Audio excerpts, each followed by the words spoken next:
honest, right? No, I'm not. I mean, you're not going to come in here demanding money from me. How would you? Man. Customers usually go through several stages when they hear that their item's not as valuable as they thought. The first is disbelief, followed by denial, anger, and even assault. In this video, we see a woman who assaults a security guard, another insults and body shames Ashley, and one almost takes a swing at Les. The thing all these people have in common is that they were shocked at the real value of their item. Yes, ma'am. I was coming to pawn my ring because I have to pay my rent. It was due a couple weeks ago. Oh, okay. Why you keep looking at my ring like that is real? I mean, what, you want the studs on my lip or something? Pawning it. I'm not buying it. You're just pawning it. You want to pawn it? Keep control of herself? I don't know. She's lucky. My security staff didn't. There's never a shortage of people who don't know their item is fake. The truth makes this woman explode at Les, but she never stands a chance because Les has backup. Hi. Hi, I'm Ashley. I'm Nana. Nana. I called up here and I got an estimate price and they told me that I could get $400 for these. You called up here and got an estimated price. Yeah. Who did you talk to? Nicole? Nicole. Over the phone? Yes, But we ma'am. don't see them over the phone. She is lying. Where Nikki at? Nikki. Nikki, Nicole. Well, which is it, Nicole or Nikki? Listen, it's real diamonds. All I know is I need my 400. All right. I'm looking at the diamonds, and I know right off the bat the weight is just not gonna make it. I know I am not gonna be able to help her. I can do 185. No, I'm not. I mean, you're not gonna come in here demanding money from me. Yeah, because that's what I called for. Nikki! What? No, Nikki! She all of a sudden darted away from me, started screaming for Nikki. It was like a bat out of hell. What is... A customer comes in to pawn her jewelry, but she's not ready for what Ashley has to say about it. Excuse me. Nikki! First of all, you're not gonna scream in my store. No, first of all, you're not gonna walk up on me either. This is Nikki, and... And they told me that they were gonna give me $400. Oh, so look at And these now they telling me because- that I got money and I need it now. Don't you No, dare. Dad, I need my money right now. I don't know what this chick was talking about. She was very confused, but I know one thing for certain. Nana needed to go. You like that? Well, you disrespected me in my store. And y'all, Okay. everybody in this yard. Joe. Y'all. Okay, have a good day. And kiss me. Keep walking. Bye. Nana. Give me a headache. Nana's smart enough to leave before security throws her out, but she makes sure that she's got the last word. Orange Bowl ring. I decided to come to the pawn shop today to sell my Penn State Orange Bowl ring from 1973. This individual then brought in an Orange Bowl ring from Penn State in 1973.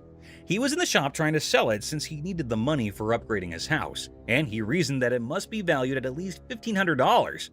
Where'd you get this? You know, I went to Penn State and guy down the hall played on the team and he needed some money and I bought it back then. The seller claimed that one of the team members needed some cash and that the only thing he had was that ring. Thus, the man paid him the necessary funds and purchased this ring. You know, it was Jeff Clark. He didn't play too much, but he was an outside linebacker for the team. This particular ring belonged to a linebacker named Jeff Park, who was a member of the squad even though he didn't play much. What are you looking to get out of it? I'd like to get $1,500. Okay. Just as he previously stated, the man wanted $1,500, but Rick needed to examine the situation more carefully before making any moves to get the ring. It was then that he discovered that the ring had a problem. The price is reasonable, but it's illegal for me to buy or sell anything when any identifying mark has been removed on an item. The ring was cool, but it was also reasonably priced considering that the engraving makes it completely identifiable. It was no longer lawful for Rick to purchase or sell this ring after the engravings were taken out. I'd be more than happy to buy it off you for $1,500. Problem is, it's like buying a car without a VIN number. The seller was a little confused as to how the removal of a few inscriptions might make the ring illegal to purchase or sell. As a result, Rick and Corey had to thoroughly explain everything to him and let him know that despite their best efforts, they're unable to handle it. All right, dude. Okay. Sorry I couldn't do nothing with it. Okay. I know 1,001 people I could have sold this ring to and made A fake bill. I have some political memorabilia, the Secret Service ID for J. Howard McGrath, Attorney General of the United States. This individual entered the pawn shop with a $10 bill that had several signatures on it, a White House pass, and several Secret Service IDs.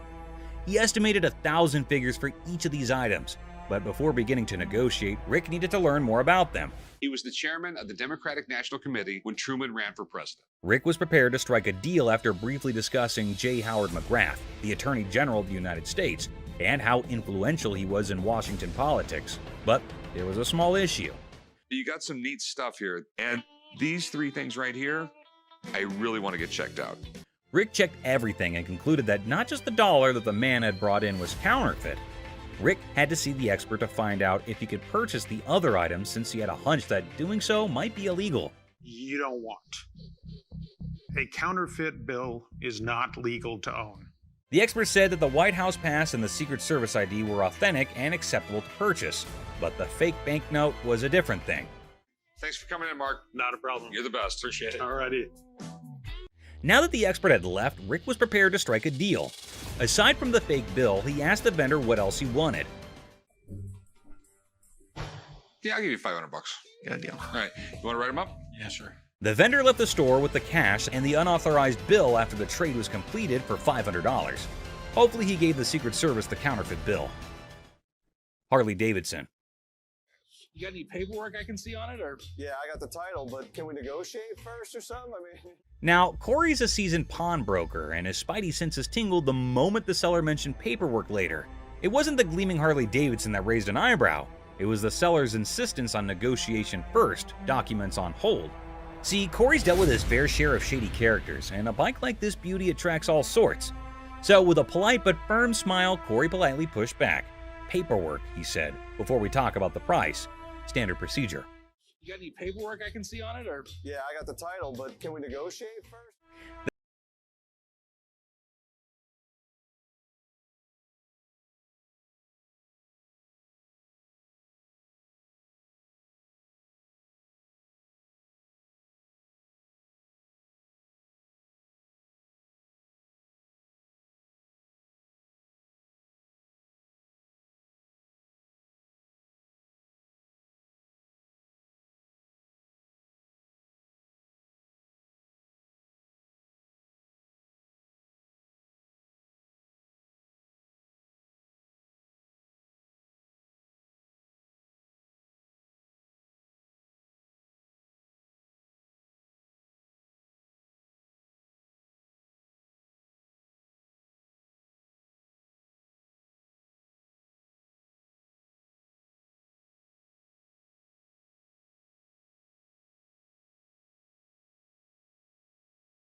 I just got this phone that I bought here like 2-3 days ago, and this don't work. The bell above the pawn shop door jangled, and in walked a man clutching a sleek black phone.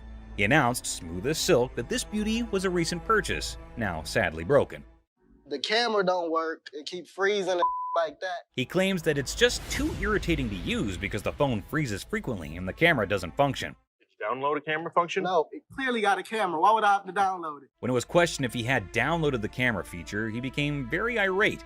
If he's telling the truth, then why does this inspection set him off? And why was he even being questioned about getting the download? That isn't how it operates in any case. You got your receipt? No, I ain't got it with me. I ain't bring it. First of all, we don't sell it. We can decide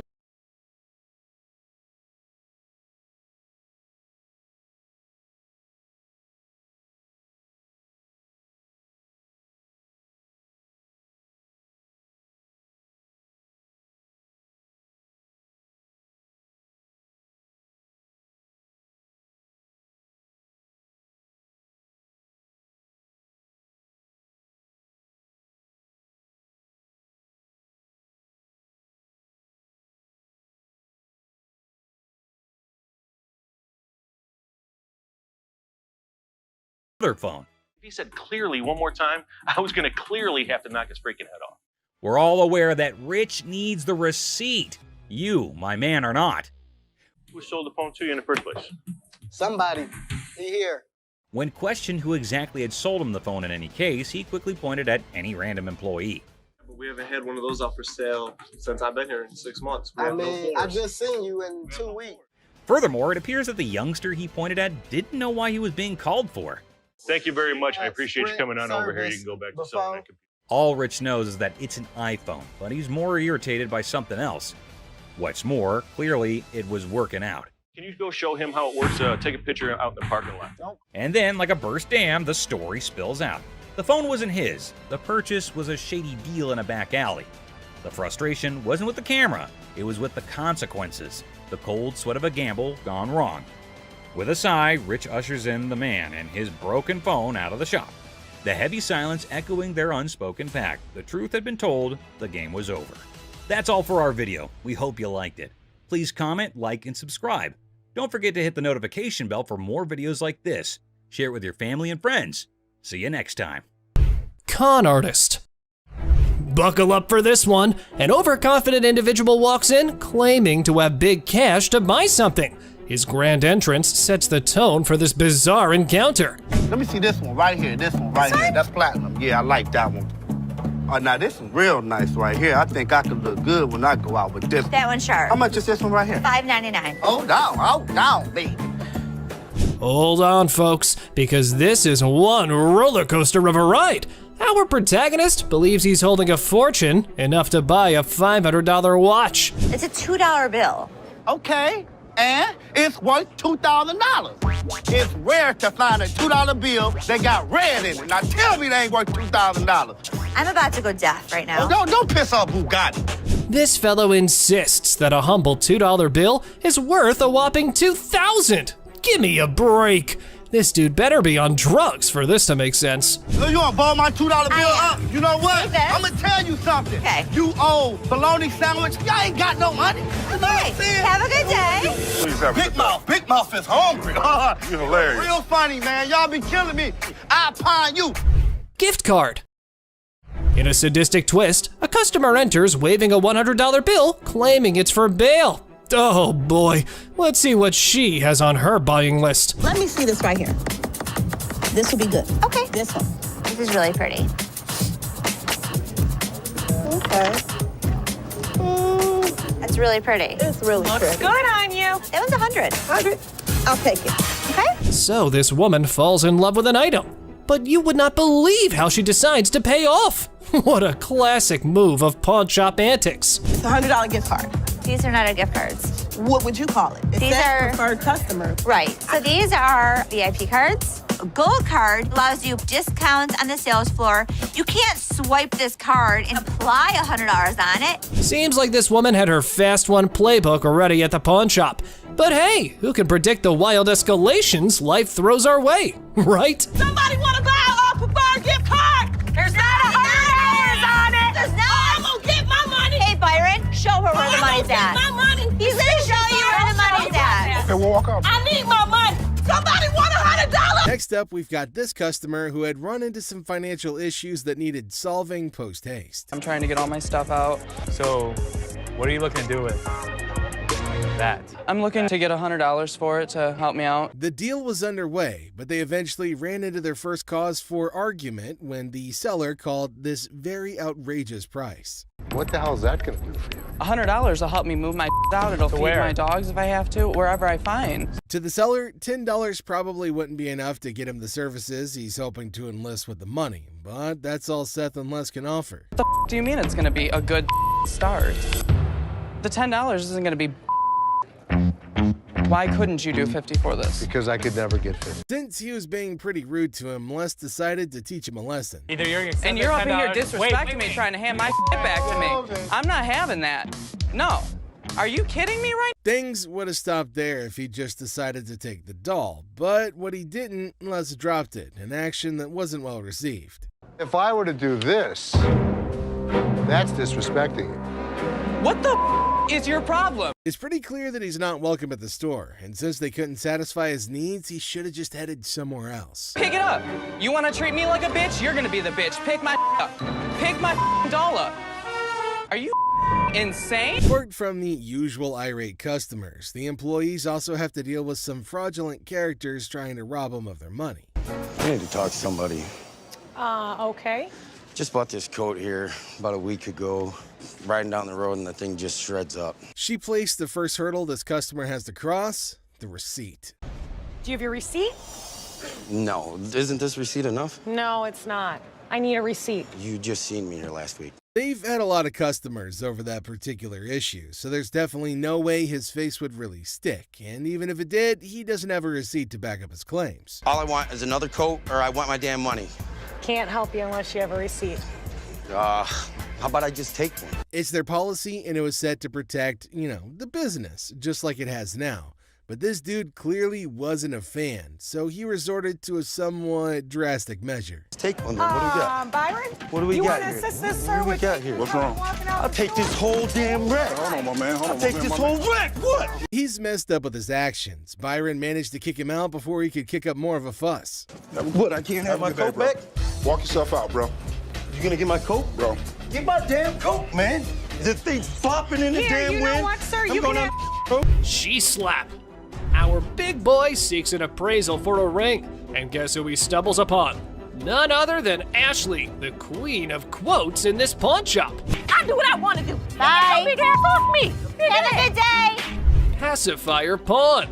Seth, our pawn shop hero, encounters quite the character of a customer eager to part with both a TV and a ring. But wait, what's in her mouth? I'm Seth. Oh, you cute. Yeah. So how can I help you? I'm just bringing, my TV and my ring, trying to at least walk out with 800. Let me see your ring. That's right, lady. Our Seth here wasn't going to crack open with that pacifier or your flirting skills.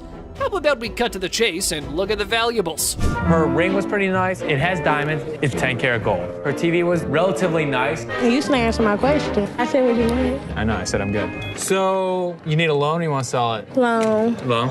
About $300. Want to taste my ring? No. Or lick it? What did she just say? Well, even if the sun rises from the west, I ain't putting that in my mouth. How about we look for someone who might? Would you suck on that pacifier for $20? You can lick it. I know you want to. Yeah, you. Ready?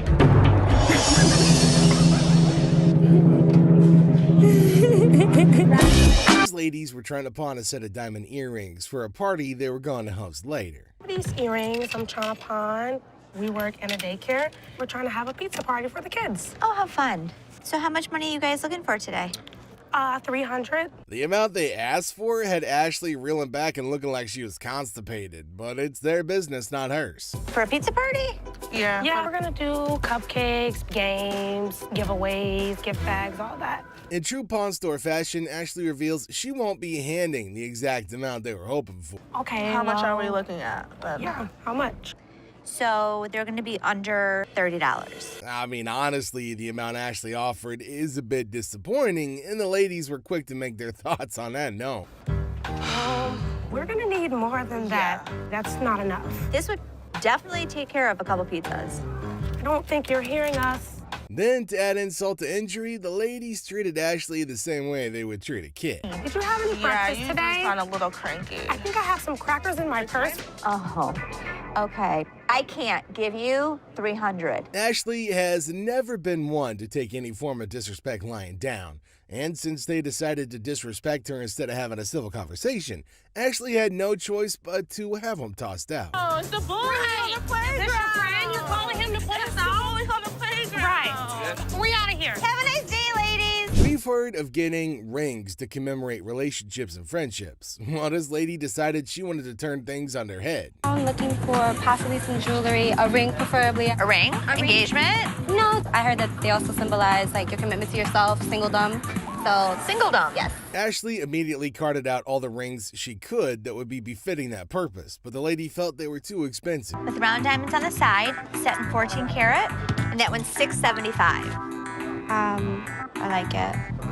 But, I mean, I don't think this ring is worth And here comes the part where she tries to haggle on the price. $450. Let's see how serious you are. $500. $425. You just said $450. Well, if you're willing to go to $5, that means you're willing to go lower. That's just a really weird way of reasoning, right? Like, if she knew she wanted to cut that much off, she should have just said so from the jump. I didn't ask you what you do in Michigan. I asked you how much you wanted for the ring. I gave you a price. $425 is what I want to pay. It's honestly not that hard to figure out why she's single. It's most definitely her freaking attitude. Unless you have one that I'm unaware of, I want a man now. That's what I want to Oh, that's the talk only to. people you deal with? Yeah, it is. So do you have a penis? If so, whip it out and I'll deal with you. She's probably been just getting away with a lot of things due to her looks, but unfortunately for her, she ran into Ashley, who don't give a what. You ain't gotta touch me. You're crazy. Am I? You are. Jealous ass bitch. Wish you look like me. Shove it, bitch. Where the sun don't shine, where your man don't want to even. This angry lady just came barging in, causing a scene as she screamed at the top of her lungs. $318 for this. Can I get some help? Is there anybody that can help me? What? Can you help me? Getting a defective item is definitely something to get pissed off about, but she didn't really have to go on yelling like that, man. It's not gonna help her solve her problem. You the manager? Do something about it. You're standing here looking at me like you're stupid.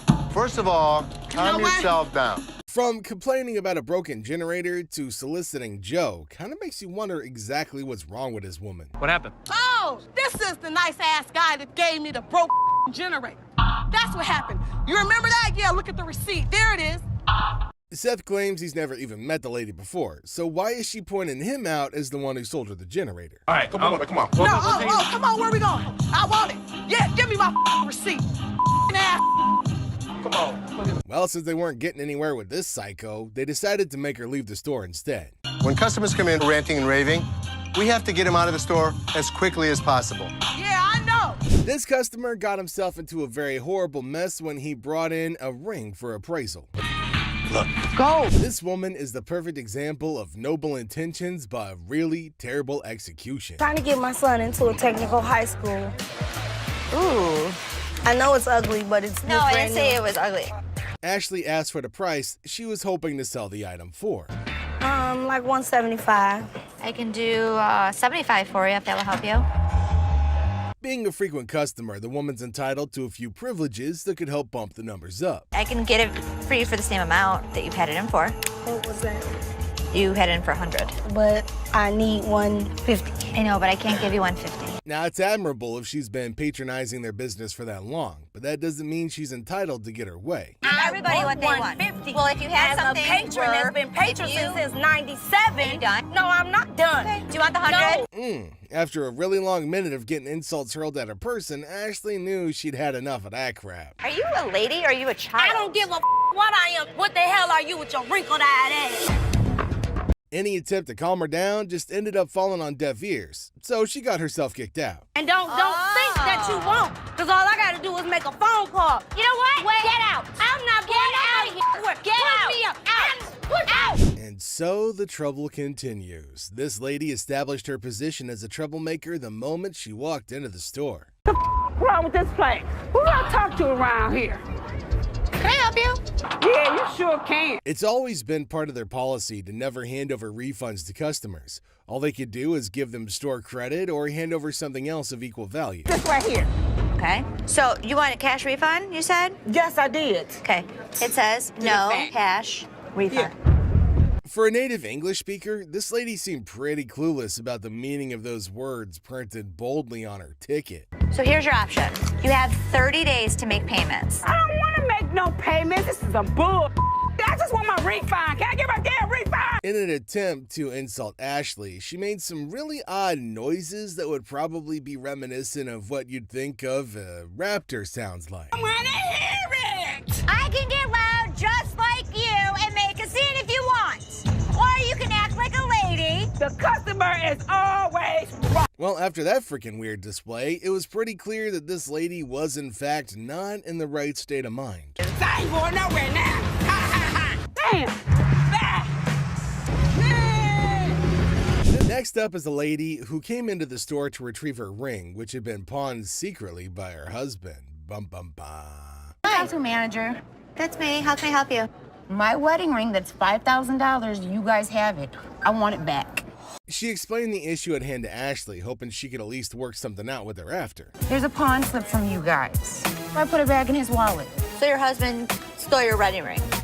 Yes. Her intentions were noble, but there's just no way she's gonna be walking out of the store with the ring without the ticket. I want my ring. Can Okay, you so get let in me- the computer Okay, so and let look me up the name, okay, tell me how so- much I owe you, and give me my That's all I want. And she just had to go and piss Ashley off. Now that's not gonna help her case in any way, shape, or form. That's all I want is my ring. That's it. It isn't Take that hard. your pretty little feet Walk your pretty little legs out here. Having had it with her and her terrible attitude, Ashley asked her security to escort her out of the store. It's time to go. I'm yours. I want to see you walk outside. Come on.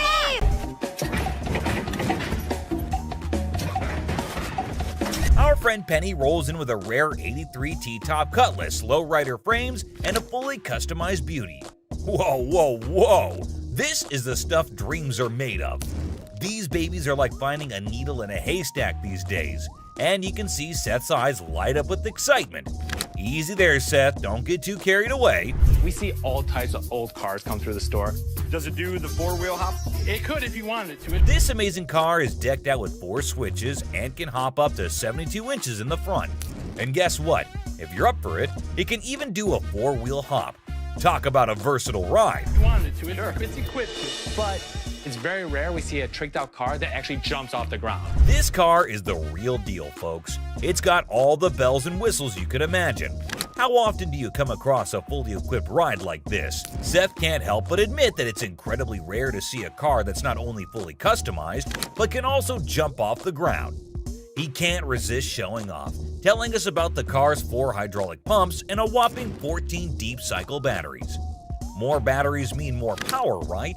Seth and his buddy can't resist the temptation to hop in and experience it firsthand. And let me tell you, they are having a blast.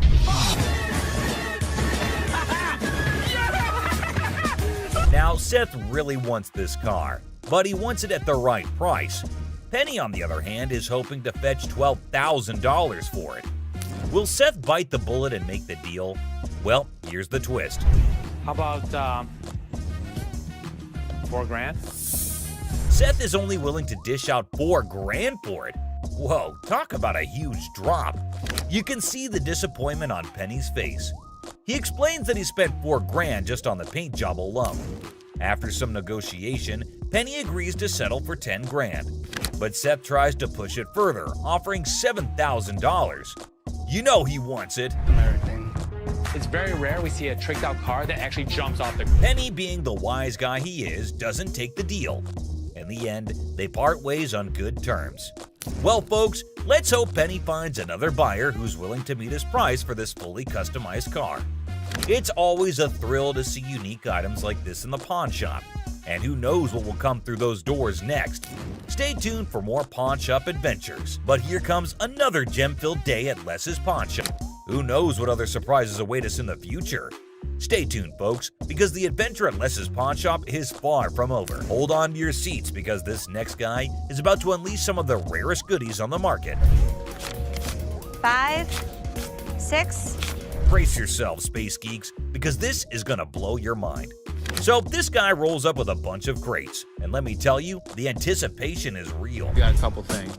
I have some Star Trek things, and I also have things from NASA. He's got some seriously cool stuff from the Star Trek universe, and even NASA. I mean, come on, that's pretty awesome. It's clear that this dude is a space enthusiast through and through, and his collection is off the charts. Honestly, it's a total flex. Like seriously, you gotta take a look at this thing. This is all the kind of stuff that you're into. Now, here's the kicker. Ashley confesses that she and her brother aren't exactly die-hard Star Trek fans. But guess what? Every time they get anything Star Trek related in their shop, it flies off the shelves. I'm not a Trekkie girl, my brother's not a Trekkie guy, but when we get Star Trek stuff in here, it flies off. Talk about a lucky break, huh? This guy managed to gather all these valuable items from various Star Trek conventions across the country, thanks to his gig as a truck driver. Talk about dedication to the cause. But wait, it gets even better. He pulls out this kit from Paramount Studios, which is a seriously impressive piece in his collection. To give to radio station to run ads for the show. It's an authentic set that was sent to a TV executive when Deep Space Nine first hit the screens. Now that's some next level stuff right there. You can't help but appreciate the sheer coolness of it all. Here's the catch though. All this awesomeness comes at a price, and Seth, our shop owner, is taken aback by the asking price. This was $1,000? Yes. Wow. $1,000? Yes. Why? Why is that so Because much? it's custom built and it all lights up and works. The guy wants a whopping $1,200 for everything, unless ever the savvy negotiator tries to bring it down to $700. It seems like a stalemate, but fear not, because Ashley steps in with her clever thinking. After some intense back and forth, Ashley manages to strike a deal. 800. She works her magic and secures all these incredible items for just $800. Can you believe it? Talk about a happy ending. Everyone walks away satisfied. The customer gets a fair price, and our shop owners have some killer new additions to their inventory. Who knew that a truck driver with a passion for Star Trek could bring so much excitement to our little shop? It just goes to show you never know what surprises are waiting around the corner. I kid you not. This next guy just pulled up with a true gem. Checker taxi cab. I don't know about the original miles. Meter still. Can you even fathom it? It's none other than a 1982 checkered cab. Whoa, now that's what I call antique. Take a gander at this beauty. It's in remarkable condition. It's evident that the owner showered this car with lots of love and care. Kudos to him. Did you call for a cab? Did you call for a cab? Now, hold on to your hats because there's more to this story. Our daring duo, Les and Seth, decided to peek under the hood. Lo and behold, their jaws dropped. Look at that thing purr. Don't you lose money because you get there quicker? And it all goes... The engine looks splendid, almost brand new. How cool is that? But wait, there's a fascinating tidbit about this cab. Back in the day, they used to write the rates right on the taxi door itself. Talk about genius. This way, the rates were fixed, making it easier to attract customers. It's a shame we don't see this kind of thoughtful detail nowadays. The door. Did you see the rates on the door? Yeah, I did. The shut-up one is one I like. And guess what? This car enthusiast doesn't just have one of these incredible cabs, but a whopping total of 4. 4, my friends! And out of all his prized possessions, he decided to part ways with one and sell it to this very pawn shop. As long as the price is right and it's in good condition, we can make a profit. Boy, oh boy, Les and Seth should count their lucky stars. Now brace yourselves for the asking price. This customer is seeking a jaw-dropping $10,000. Can you believe it? Les, being the inquisitive one, questions the reason behind such a hefty sum for what seems to be a mere antique car. Sensibly, Seth suggests that the customer take the car for a spin, just to ensure everything is running smoothly. Perhaps then they'll be able to negotiate a fair price. Good thinking, Seth.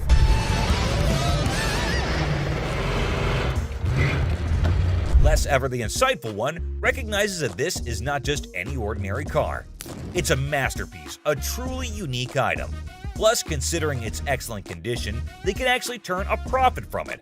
However, much to their disappointment, the customer refuses to budge below $8,500. Sadly, no deal can be made today. Nonetheless, Les wishes him luck, and we join him in hoping that the right buyer comes along for this exceptional ride. Fingers crossed. Up, we've got this episode where a heavily muscled individual made his way over to meet Les to complain about equipment he got from the store that got busted. Somebody bought this. This piece of junk I bought in here just a couple days ago don't work now. It's broken. What is it? Little ab lounger I bought here, man. Workout. In the midst of the pawn shop's hustle, a burly customer approaches Les with a complaint. He's upset about a busted piece of exercise equipment, an AV lounger purchased just days ago. Les, sticking to the store policy, explains that they can only provide an exchange, not a cash refund. Tensions rise as the customer vehemently rejects the idea of an exchange, demanding his money back. They can only hand over another item in place of the faulty one. If you had the receipt, I could give you an exchange. I could give you some. I don't want an exchange because it's probably going to be some again. How about you just get my money? As the disagreement escalates, the customer insists on a cash refund, dismissing the option of another item. Les faces a dilemma, stuck between policy and customer satisfaction. The clash intensifies as the customer becomes forceful in his demand for a monetary refund, setting the stage for a heated confrontation. Les could match him word for word without fear. Better be some money. Or what? Or what? There's going to be a problem. How about What that? kind of... Les, accompanied by his trusty companion Byron the Snuggle Bear, stands his ground. The customer challenges Les with threats of problems if he doesn't comply. Unfazed, Les maintains his position, asserting that the store's policy is non-negotiable. The heir becomes charged with confrontation as both parties refuse to back down.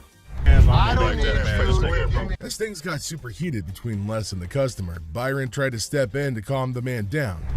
As the situation reaches a boiling point, Les and the customer engage in a verbal showdown. The customer grows increasingly forceful and Les warns against physical contact.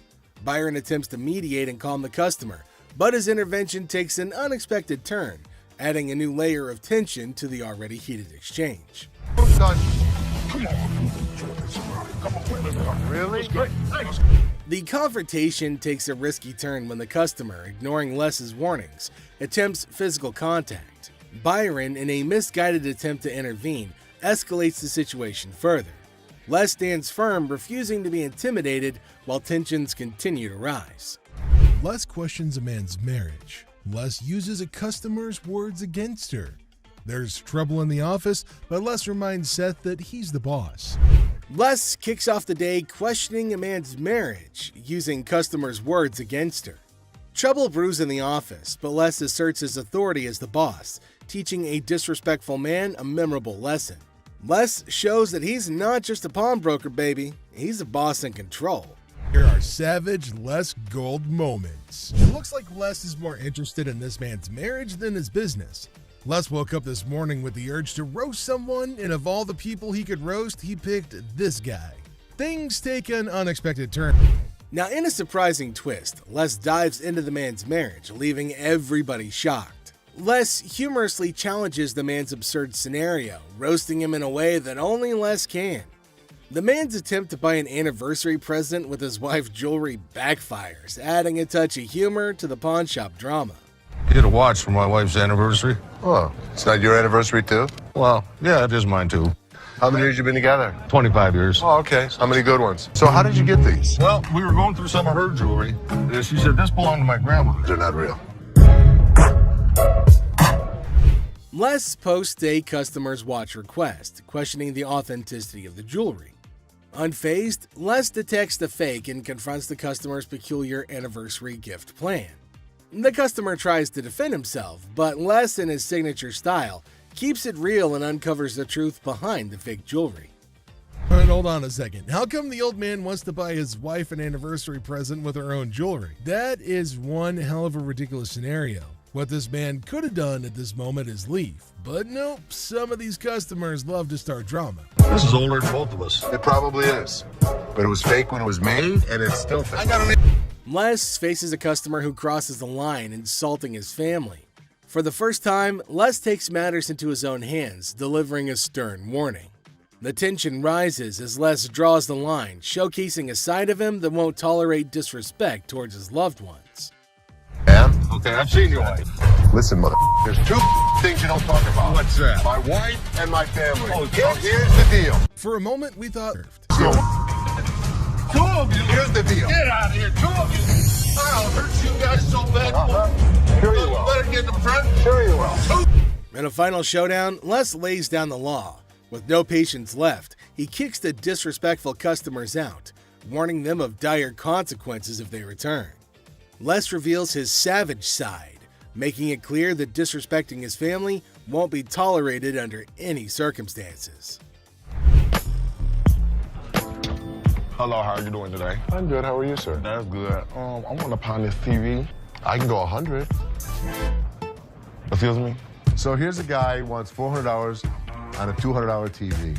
What the is he thinking? People can help me move my stuff back in my mother's house. 100 is not going to do, sir. I need more than that. But I can't give you more. See, it's a used TV. A young man enters the pawn shop, seeking to pawn a TV for $400. Les, the owner, declines the initial offer and counteroffers $100. The guy, explaining his need to move back to his mom's house, expresses that $100 won't be sufficient for his situation. You know, I have to get away. You see this? He did this last night. What did he do to you last night? He beat me up last night. You clearly don't see that. See, you know what? You about to cause me to lose my mother temper. I try to give him the benefit of the doubt. I thought he had nice skin. He didn't have any bruises on him. I don't need to call security. You don't need to call them. What the The guy made up a story about daily abuse from his roommate, seeking empathy to pawn the TV for his escape. Les remained skeptical, noting the absence of visible bruises, praising the boy's clear skin. In response, the boy, feeling cornered, requests the involvement of security, hinting at a potential dramatic turn of events. What you gonna do? What, you from Africa? Oh, okay. Anyway, like I said, can you give me the 400 you paid? We sell them for two. Hold on. Y'all. Thank you so much. Sure is. Have a nice day. You. Thank you. You better lucky I'm gonna throw this big mother at up. Where is my key? Les, trying to find a middle ground, offers $125, but the boy declines and insists on calling the guards. Les, unfazed, reveals the presence of the guard behind the boy. The situation ends with the boy taking the TV and leaving the pawn shop without the need for additional security intervention. How about your fat ass take it out? You work here, ain't you getting paid to do this? I look like a butler to you. I don't give a my gonna come in here and get this motherfucker. You better. His big ass gonna beat your little ass, fat bitch. Hit me with army. Motherfucker, come from behind this counter. A tense situation arises as a black woman directs angry shouts at a guard. The guard, responding defensively, questions her, asking if he appears to be a butler in a moment of unexpected confrontation. You get back here. Your big ass on my way. Get this motherfucking speaker and take it outside. You want me to stop? Take the. You brought it in. You're gonna take it out. So take it out. I'm not picking that up Then and you're taking it leaving it outside. Y'all can get your old ass Take out. your ass out of here. I'm What's gonna your take bitch ass out of here, y'all. You're not going to come in threatening my employees. Who gonna bring it outside? Despite Seth's efforts to intervene, the black woman continues her relentless shouting. Even another guard struggles to remove her. Suddenly, she notices Les, the owner, standing behind her. In an unexpected turn, she bursts into laughter and mockingly tells Les to leave. Yo, big ass, you can grab that bitch too, ogre. My big ass, shrek ass, following behind me. We will give you the respect and the decency you deserve, but when you're threatening my family, we throw you out of here. Bitches, for life. Taking matters into her own hands, the woman starts leaving, dubbing the guards as Shrek on her way out. The situation takes an unexpected and humorous turn as she adds a touch of sass to her departure. Let's take a look at it. All right. I'm here with my man, and we got in a big argument, and he left me, so I need to He get left back you home. here? To Hawaii. Oh, really? Where about? Honolulu. Oh, okay. Got a ride from my cousin, so you gotta hurry up. There came a woman at Ashley's counter to sell her chain. Now Ashley's looking at her chain to see whether it's worthy enough or not. She's asking Ashley to hurry up as she has to leave earlier as her spouse has left her alone here. Really? Okay, how much did you need? I was just trying to knot this for you to be nice, but... 600. What up with that? I got this from one of my aunts in Africa. This is $600. Oh, do you know what it is? It's actually a Tahitian pearl.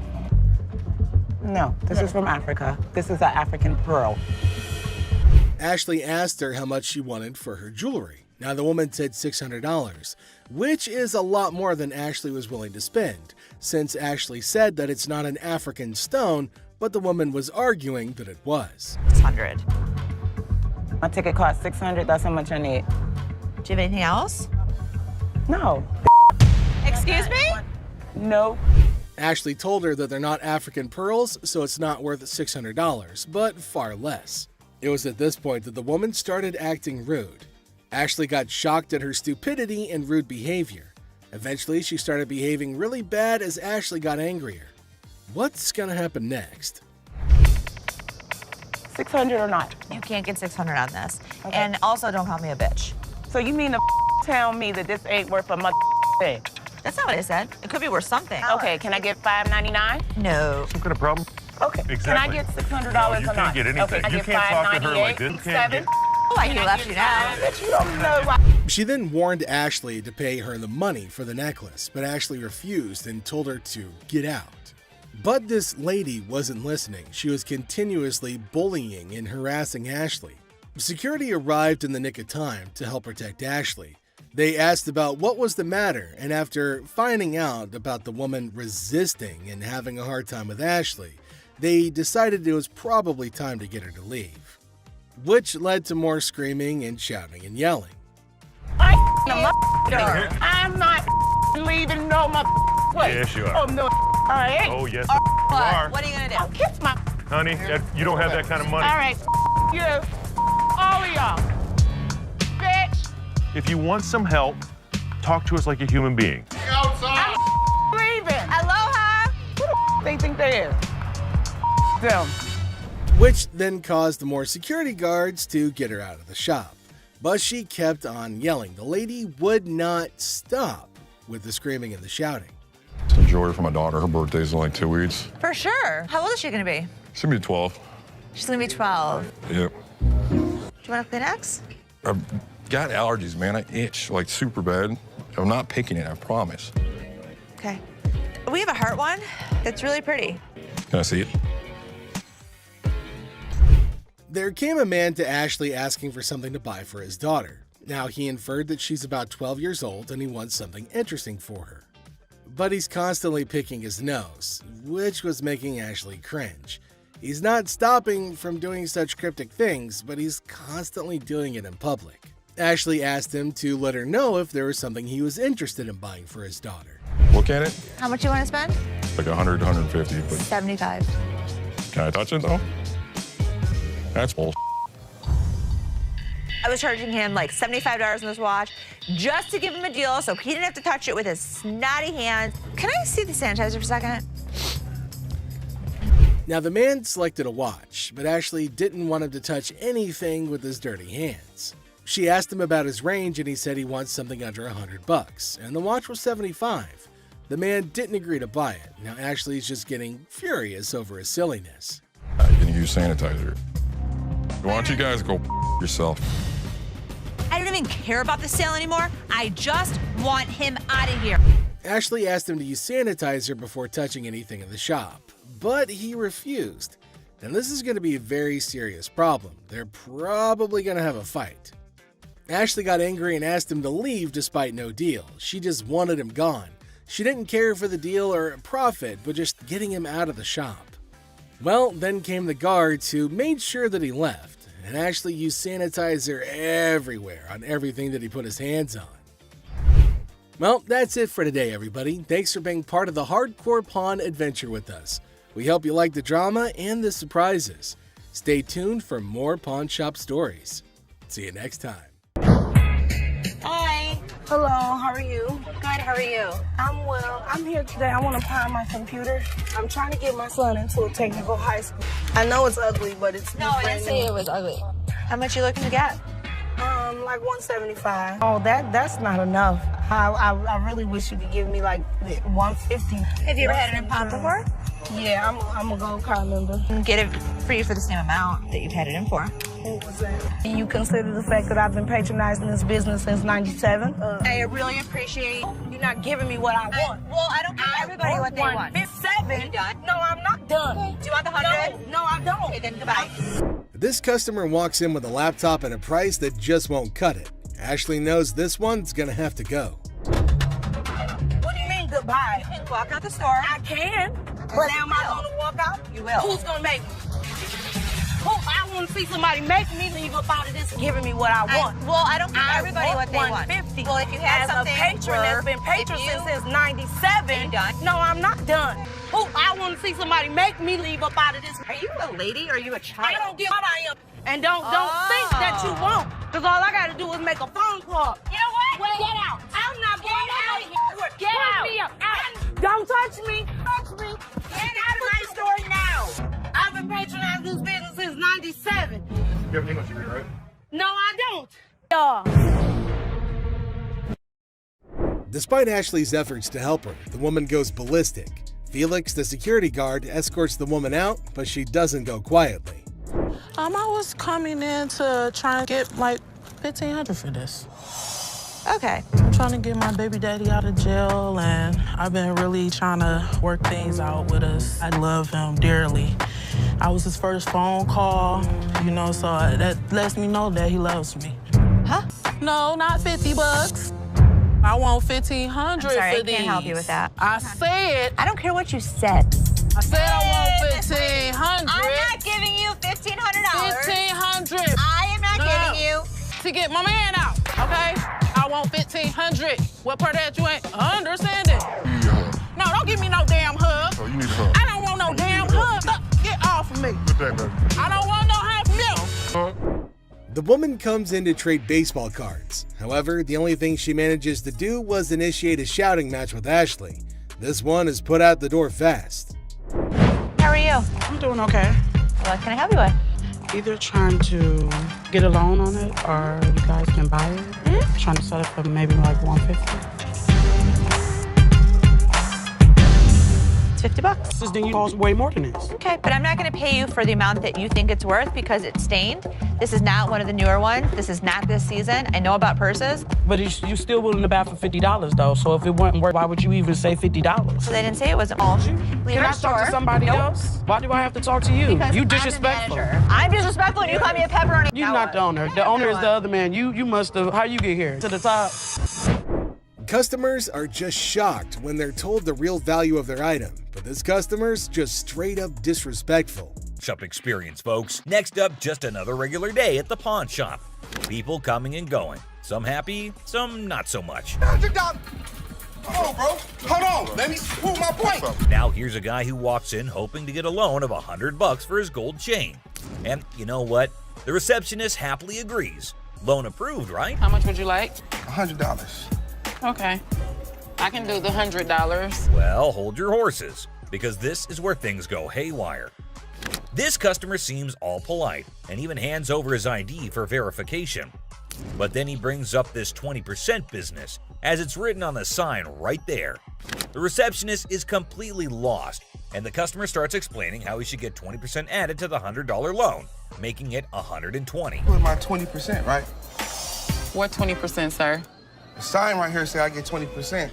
But the poor receptionist has no clue what he's talking about. Politeness goes out the window, folks. The man's anger instantly flares up when he realizes the receptionist is clueless. He asks her if she's ever seen the sign in her life, and boy does he point it out right in front of the shop. Talk about intense. Sir, I don't know what you're talking about. Is you serious? Yes, sir. Ma'am, you ain't never seen the sign? Now, this angry customer won't let it go. His voice keeps getting louder, drawing everyone's attention in the shop. Supposed to get 20%. You said you gonna give me 100. I get 20% of 100. We see as the bodyguard's on alert, and even Seth, the boss, steps out of his office to see what the commotion is all about. The man keeps angrily repeating that he's supposed to get that 20% with $100. When the receptionist refuses to budge, he demands to see the manager. Seth steps up and asks the customer to read the sign again. He patiently explains what it actually means. At another pawn shop, bring me in the ticket, and when you take it out of that pawn shop, I'll give you 20. But does our furious customer listen? No way. He's sticking to his guns, dead set on his demands. He even goes back and snatches the sign to show it to the receptionist and Seth. You can practically feel the tension, folks. If Seth wasn't behind that glass, this guy might have thrown a punch. Clearly, he's not thinking straight. That's when the bodyguard steps in and takes the sign away from him. Hey, straight up. My man, let this go. Let this go. 20%. The angry customer doesn't even give Seth a chance to explain.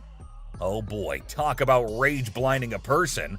This irate customer keeps shouting in the shop, demanding his 20%, hoping someone will back him up. Sir. Why? Well, because you're false advertising. I guess you think I can. You're not letting. But here's where things escalate. This customer challenges Seth to step out of his glass office and face him like a man. Whoa, the temperature's rising in here. But Seth's having none of it. He tells him to get out since he's causing a ruckus. And you know what happens next? He gets escorted out by the bodyguard. And get this, he tries to take the sign with him. I'm gonna get something out this, bro. I'm you down for this sign, my man. I'm gonna chase you down. Gotta admit, that's a bit hilarious. But the bodyguard quickly snatches it back, and the customer keeps cursing as he leaves the shop. But wait, there's more. To show his anger, this guy grabs a harmless plant and throws it on the ground. $20 worth right there, bitches. Oh, man. What did the plant do to him? Seriously, what did the plant ever do to you, man? And off he angrily storms away. It's never a dull day around here, is it? This next lady has real poor luck, but it does not excuse her behavior. Wait, man. The door's right there. Have a good day. Cause you got a big dude, you think you hot? So this lady storms into the store demanding her stuff back, which happens to be just 2 TVs. The receptionist asks her for some ID and tickets as proof, but this lady is completely clueless. I need your ID or the tickets. My what? She doesn't have any of those things, and here comes the shocker. Her boyfriend pawned off her belongings. Can you believe it? Now she wants them back, and it's a pretty messed up situation to be honest. She explains to the receptionist that she can't provide the required documents because her no-good boyfriend isn't even around anymore. He left her high and dry. Ouch, that's gotta hurt. Now Ashley, who overhears the whole thing, initially sympathizes with this poor girl. But hold up, that sympathy doesn't last for long, and for good reason. I feel terrible for her, but I can't help her without her ticket. This customer suddenly loses her mind, like all the anger in the world has consumed her. And guess what she does next? Brace yourselves, people. She starts yelling and banging on the glass window, demanding her precious TV. Don't bang on my window! Seriously, that's not how you get things done. Even if someone is trying to help you, no one will tolerate that kind of behavior. Ashley, understandably furious, tells her to back off. The situation gets so heated that Ashley has to step out of the room to confront this unruly customer. And guess what? This lady has the audacity to threaten Ashley.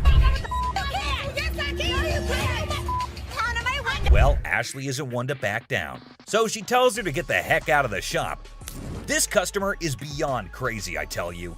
It seems like she had a truckload of problems even before she set foot in the store. What? I dare you. Now, the bodyguard steps in to escort her out, but oh boy, this girl goes on a rampage. She knocks over everything in her path, completely enraged. Come on, girl, you seriously need to chill out. Bye! I'm scared to leave! Finally, they manage to get her out of the shop, but you won't believe what happens next. Unlike the previous guy who threw a plant, this woman tries not once, not twice, but 3 freaking times to break back into the store. I mean, seriously, woman, get a grip on yourself. This is just embarrassing for everyone involved. But damn it, we're not your local psychologist neither. Even the bodyguard has had enough at this point, and he can only imagine what kind of crazy exchange must have taken place. Man, oh man, what a wild scene that must have been. This next guy is the most polite guy you'll see, but things take an interesting turn. I'm trying to help you solve your issue. Something urgently to scrape together enough cash to cover his rent. Now that's a tough spot to be a helping hand. So the dude decides to sell his late grandma's ring, thinking it's made of real gold and worth a fortune. The real deal, folks. It's as fake as a knockoff Rolex. But oh boy, this suggestion hit a nerve. He starts acting all weird and uncooperative, throwing a tantrum. TV. You can pawn your TV. What the I look like? Now here's where things get intense. He demands his ring back and starts searching for someone else to deal with, and acting all erratic. It's honestly a bit scary, folks. And on her face, trying to belittle her. And get this, he's not even listening. Lower your voice. Don't Lower your tell voice. me Lower what your to do. voice. Don't Lower put your your voice. He's busy with his threats, making Ashley's job even harder. But our girl Ashley, bless her heart, stands her ground like a champ. But wait for it, folks. Here comes the jaw-dropping twist. Out of nowhere, a hero emerges. My face. Lower your Don't voice. put your You got finger me. in No, you got me. Seriously, what on earth did Ashley ever do to deserve this kind of treatment? It's downright mind-boggling, folks. That's right. No, I'm not. And you're not going to come in here demanding money from me. How would you? Customers usually go through several stages when they hear that their item's not as valuable as they thought. The first is disbelief, followed by denial, anger, and even assault. In this video, we see a woman who assaults a security guard. Another insults and body shames Ashley, and one almost takes a swing at Les. The thing all these people have in common is that they were shocked at the real value of their item. Yes, ma'am. I was coming to pawn my ring because I have to pay my rent. It was due a couple weeks ago. Oh, okay. Why you keep looking at my ring like that is real? I mean, what, you want the studs on my lip or something? Pawning it. I'm not buying it. You're just pawning it. You want to pawn it? Keep control of herself. I don't know. She's lucky. My security staff didn't. There's never a shortage of people who don't know their item is fake. The truth makes this woman explode at Les, but she never stands a chance because Les has backup. Hi. Hi. I'm Ashley. I'm Nana. Nana. Mm-hmm. I called up here and I got an estimate price and they told me that I could get $400 for these. You called up here and got an estimated price. Yeah. Who did you talk to? Nicole? Nicole. Over the phone. Yes, But ma'am. we don't see them over the phone. She is lying. Where Nikki at? Nikki. Nikki, Nicole. Well, which is it, Nicole or Nikki? Listen, it's real diamonds. All I know is I need my $400. All right. I'm looking at the diamonds, and I know right off the bat the weight is just not gonna make it. I know I am not gonna be able to help her. I can do 185. No, I'm not. And you're not gonna come in here demanding money from me. Yeah, because that's what I called for. Nikki! What? No, Nikki! She all of a sudden darted away from me, started screaming for Nikki. It was like a bat out of hell. A customer comes in to pawn her jewelry, but she's not ready for what Ashley has to say about it. Excuse me. First of all, you're not gonna scream in my store. Well, first of all, you're not gonna walk up on me either. This is Nikki, and they told me that they was gonna give me $400. Oh, so look at and these now they telling me that I got money and I need it now. Don't you? No, Dad, I need my money right now. I don't know what this chick was talking about. She was very confused, but I know one thing for certain: Nana needed to go. You like that? Well, you disrespected me in my store. Okay. Everybody in this store. Joe. Okay, have a good day. And kiss me. Keep walking. Bye, Nana. Give me a headache. Nana's smart enough to leave before security throws her out, but she makes sure that she's got the last word. Hi. Hello, how are you? Good, how are you? I'm well. I'm here today. I want to pawn my computer. I'm trying to get my son into a technical high school. I know it's ugly, but it's No, I didn't say it was ugly. How much you looking to get? Like $175. Oh, that's not enough. I really wish you could give me like $150. Have you ever had an impound before? Yeah, I'm a gold card member. Get it for you for the same amount that you've had it in for. What was that? Do you consider the fact that I've been patronizing this business since '97? I really appreciate you're not giving me what I want. Well, I don't give everybody what they want. $157? You done? No, I'm not done. Okay. Do you want the 100? No, I don't. Okay, then goodbye. This customer walks in with a laptop and a price that just won't cut it. Ashley knows this one's gonna have to go. What do you mean goodbye? You can walk out the store. I can. But am I gonna walk out? You will. Who's gonna make me? I want to see somebody make me leave up out of this giving me what I want. I don't give everybody what they want. $150. Well, if you had something as a patron that's been patron since '97. No, I'm not done. I want to see somebody make me leave up out of this. Are you a lady or are you a child? I don't give what I am. And don't think that you won't. Because all I got to do is make a phone call. You know what? Well, get out. I'm not going out of here. Get out. Me up. Don't touch me. Touch me. Get out of my store now. I've been patronizing this business since '97. You have an English degree, right? No, I don't. Despite Ashley's efforts to help her, the woman goes ballistic. Felix, the security guard, escorts the woman out, but she doesn't go quietly. I was coming in to try and get like $1,500 for this. Okay. I'm trying to get my baby daddy out of jail, and I've been really trying to work things out with us. I love him dearly. I was his first phone call, so that lets me know that he loves me. Huh? No, not $50. I want $1,500 I'm sorry, for I these. can't help you with that. I said. I don't care what you said. I said I want $1,500. I'm not giving you $1,500. $1,500. I am not giving you. To get my man out, okay? I want $1,500. What part of that you ain't understanding? You need a hug. No, don't give me no damn hug. Oh, you need a hug. I don't want no damn hug. Get off of me. Put that baby. I don't want no half milk.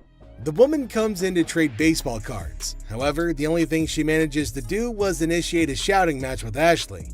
This one is put out the door fast. How are you? I'm doing okay.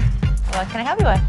Either trying to get a loan on it or you guys can buy it. Mm-hmm. Trying to sell it for maybe like $150. It's $50. This thing costs way more than this. Okay, but I'm not going to pay you for the amount that you think it's worth because it's stained. This is not one of the newer ones. This is not this season. I know about purses. But you're still willing to buy for $50 though. So if it wasn't worth, why would you even say $50? So they didn't say it wasn't all. Can I talk to somebody else? Why do I have to talk to you? Because You I'm the disrespectful. manager. I'm disrespectful and you call me a pepperoni. You're not the owner. The owner is the other man. You must have. How you get here? To the top.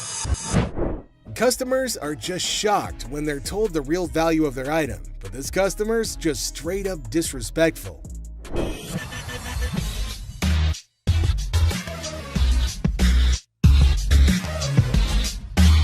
How much you want to spend? I got $70. I've seen them for $70 to $80 at other pawn shops. Yeah? With 2 games. But as long as you'd like. Does it come with a warranty? It comes with an as-is warranty. Need a PlayStation? I sell them for $100. What you gonna do? I don't know. The PlayStation's really hot stuff at the moment, but the customer who wants one is far from hot. He's mostly just hot-headed. I ain't been shot already. What? Ain't nothing here. You're just another door guy to me. Yeah. Throw it down. Throw it on $70. Oh, you don't have it. Have a good day. Have a good day. Hey, what you think? What is all that about? What is all that about? No, this my level beat your ass down here. Go. Do it right here. You bitch.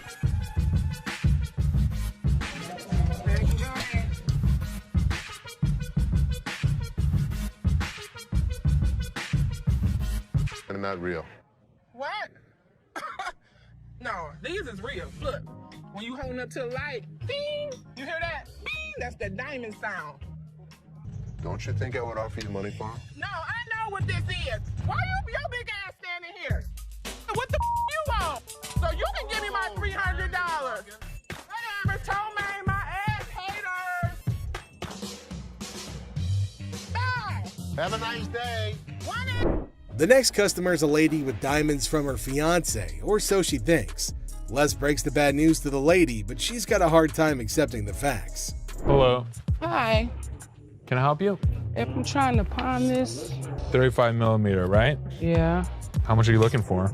just about $30. Got my baby's birthday coming up and just need a couple of extra dollars to help out. Stuff situated for him. What do you have planned? For his birthday? Mhm.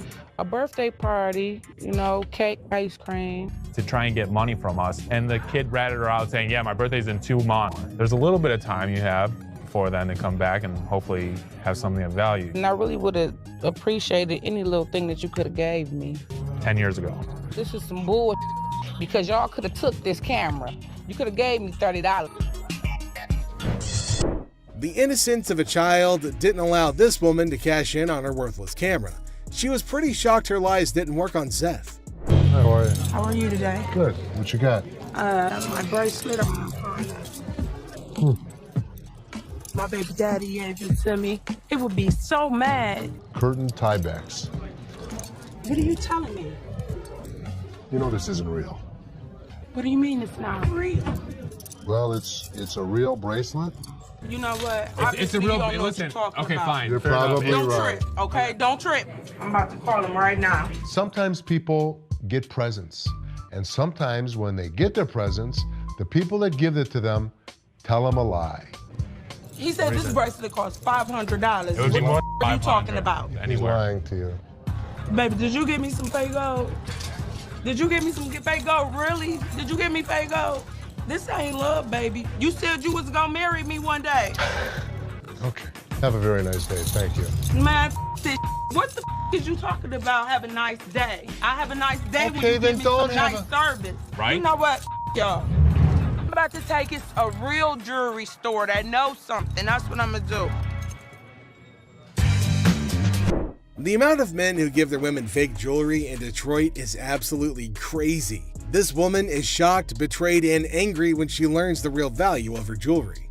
Hey, I was wondering what you could get me on a loan for the PS3. We're on a mission now, a real mission, to get my brother out of jail. All of a sudden, the cop just stopped us because one of our lights are off in the back of our brake. Bond is $300. I got $150, and now I'm here. Ended up with his brother trying to sell his video game system on his games and the controller. See what we could do with that. 95 is the closest I get to 100 for you. 100, mama. I can't. 100.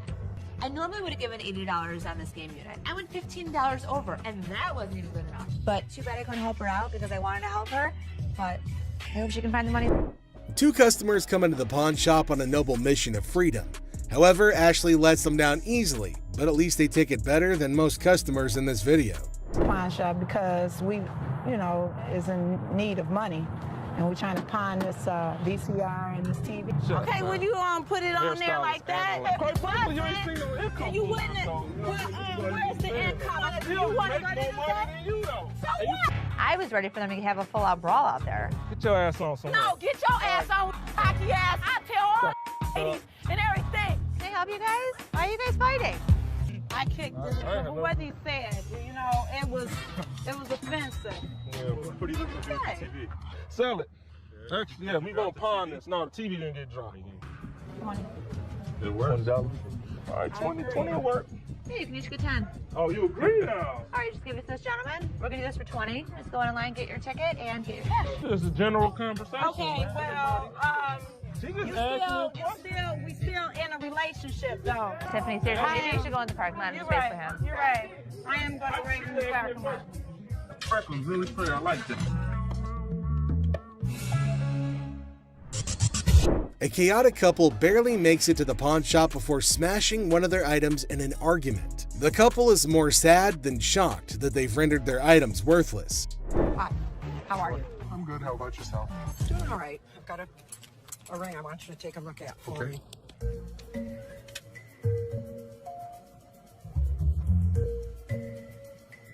You know what it is? They're diamonds. They're not diamonds. That's cubic zirconium and silver. Okay. I'm not interested. I know what this is. I'm telling you, I can't give you any money for it. I know it has value, and I'm really, really upset right now. So, I've worked for an attorney. I know my rights. Don't touch me. You're an idiot. You're an idiot. Oh yeah, what a gentleman you are. Anybody? Woman, what? Get me out of here. Get away. Get away. 4 times she hit me. Randy, 4 times? Why would I not give her money if it was worth it?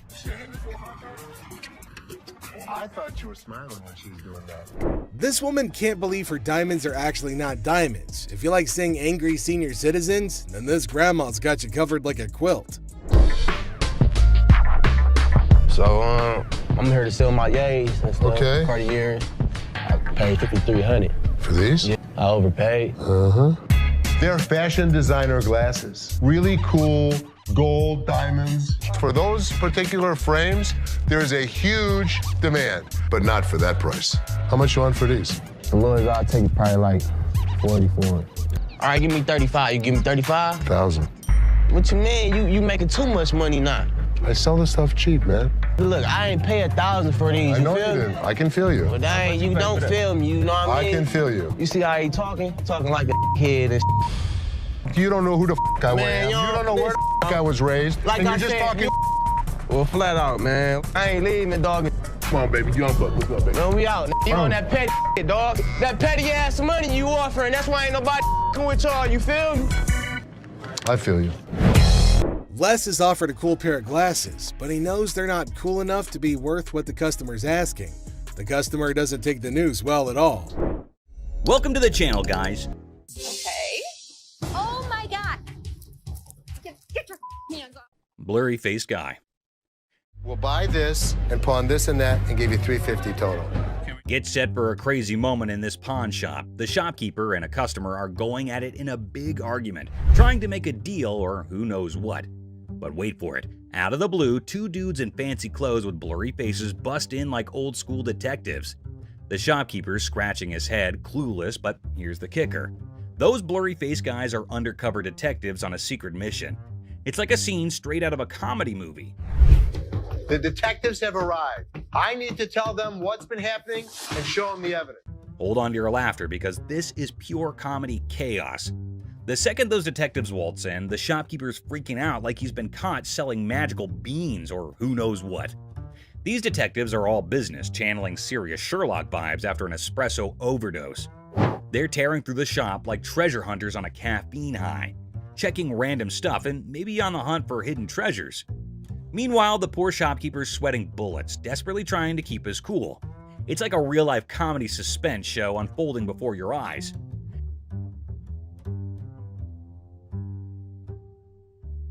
Get ready for the wild ride of the century. These detectives, giving their best modern-day Sherlock and Watson vibes, decide to ramp up the drama with technology. It resembles they're on an investigator show marathon watch as they jump into the security camera film. As they replay quick forward and focus on each problematic little hiding spot in the shop, envision some strong, thrilling music playing behind the scenes. An investigator story with an innovative turn will keep you as eager and anxious as ever. Do you think he was working with someone else? If he was, it could be anyone. Well, buckle up for the big reveal. The digital detectives uncover the mastermind. And guess who? It's our buddy Joe. Yep, good old Joe is the culprit behind all the missing stuff. These detectives don't waste a second. They slap handcuffs on Joe quicker than you can say guilty as charged. And just like that, the pawn shop transforms from a place of heated arguments to a full-blown crime scene. The shopkeeper, still in shock, watches as Joe gets escorted away by the police, handcuffs and all. The whole situation is so bonkers it can make anyone burst into laughter. It's like a comedy show with mix-ups, detectives with blurry faces, and a surprise twist. You'd be left thinking, did that seriously just happen? It's pure comedy gold, my friend. Comedy gold. A massive fraud. This one will truly astound you, so hold on to your chairs. The largest swindle to ever occur on the show, so far as people are aware, left everyone perplexed and alarmed. Basically, the boys said that someone from the shop had conned them. She pawned 2 of our laptops, and she told us she was gonna give us the money and the laptop. To make a long story short, a woman pawned 2 of their laptops and then informed them that she knew someone who worked at the pawn shop and would give them the money and the laptops. You pawned something? Yeah, she has the ticket. When did you pawn it? Today. The males are left with nothing because she has their laptops, the money, and even the ticket to their belongings. Meet you at the back door, so you'd end up with the laptops and the money? Yes. It astonished Ashley and Seth as much as it shocked Les. This girl told you one of my guys would meet you at the back door, so you'd end up with the laptop? Les or anybody else was unable to stop it now. Les then thought of a strategy, though. If you can find out which one of my employees, you give me the guy's name, I'll give you the computers. At that point, the youngster had a glimmer of optimism and left, believing that perhaps they could apprehend the employee. Well, let me tell you something. We've been scammed before, and I will not be scammed again. Les then requested that Ashley look up the buyer of each laptop they had that day on their background. Les realized something had clicked when she spent the entire day going through them and finding nothing. You're able to witness it. You'll get the money and the laptops. You go, hell yes, let's do it. Thus, these children were not the victims themselves. Instead, they had been attempting to con them all along. Well, here's the way it works. Nobody gets out of pawn without paying for it, and nothing goes out the back door. This time, they weren't duped either, although the kids did cause Ashley and the others a lot of worry during the day. The bag. Imagine this super funny video with a lady who's basically playing the I'm lost in a bag shop game at a crowded mall. So there's this awesome comedian pretending to be her, right? She strolls in like she just landed from Mars, completely clueless. Okay, I went to get my purse back to make my payment. Then, out of the blue, she locks eyes with a black bag, and boom! She's convinced it's her long-lost twin, with a mix of determination and total confusion. That's my purse right there. That one right there, the black one. So I want to know why it's out there. She marches over to the lady in charge, ready to solve the mystery of the twin bags. It's like a comedy treasure hunt in a bag store, and you're in for a hilarious ride. Get ready to laugh your socks off. Here's the money. I want the purse. That bag was never in pawn. Now get this. The shopkeeper, a comedic genius with timing that's spot on, coolly spills the beans. She says, hey, this bag's not yours. But oh no, our lady on a mission won't back down. That's not your purse. How do you know it's not my purse? Because that purse has been out there. Let me see it. With this epic confidence, she declares, no way, this bag and I go way back. They're like childhood buddies. And here's the best part. You want to buy it? I just want to look at it and make sure it's not mine. She throws down the ultimate challenge. Bet you this bag, if it's not mine, I'll hand it over. But trust me, it's practically family. It's like a comedy duel in a bag shop, and you won't believe how hilarious it gets. Oh my God. Get your hands on. Meet Cam, the scene stealer of the century. Picture this, chaos in the bag shop, and here comes Cam, our superhero security guard. He's like, hold my coffee, and smoothly escorts the determined bag enthusiast off the counter. Have a nice day. Let's go. Walk yourself out, yo. You. Walk yourself. But wait, she's clinging to her bag like it's a ticket to a comedy show. The laughs hit the roof as Cam keeps his poker face while chaos reigns. This video's a comedy roller coaster. And Cam, the unsung hero, it's a laugh-out-loud male adventure that you don't want to miss. Go just hit with that pole, right? Go. Bitch! Go where you got to go. I'm gonna kick your ass. You wait. Sign of free cash. I was trying to find out because your sign is saying that I can get 30 days. In the pawn shop sitcom, the worker dazzles the customer with the prospect of a 30-day cash fiesta. The seller, with a classic "How can I help you" line, unwittingly opens the door to financial freedom hilarity. It's a tale of interest-free loans, dollar storage fees, and a comedy of errors that promises 30 days of pawn shop shenanigans. But that's not what the y'all sign is saying. It's misreading it. No, you're misreading it. The customer attempts a 30-day free cash caper, armed with a misinterpreted sign. The seller, caught in the crossfire, insists it's an interest-free loan bonanza, not a free cash party. Cue the comedic chaos as the customer points fingers, and the pawn shop sign becomes the unintentional star of a sitcom episode gone haywire. My cash, it says it right here, free cash! The customer demands free cash like a rock star on tour. The seller, armed with the reality of interest-free loans, faces a barrage of demands. The customer, teetering on the edge of pawn pandemonium, enlists a surprise ally, a sassy woman who jumps in the scene like a comedy superhero. Cue the applause for this unexpected twist in the cash crusade.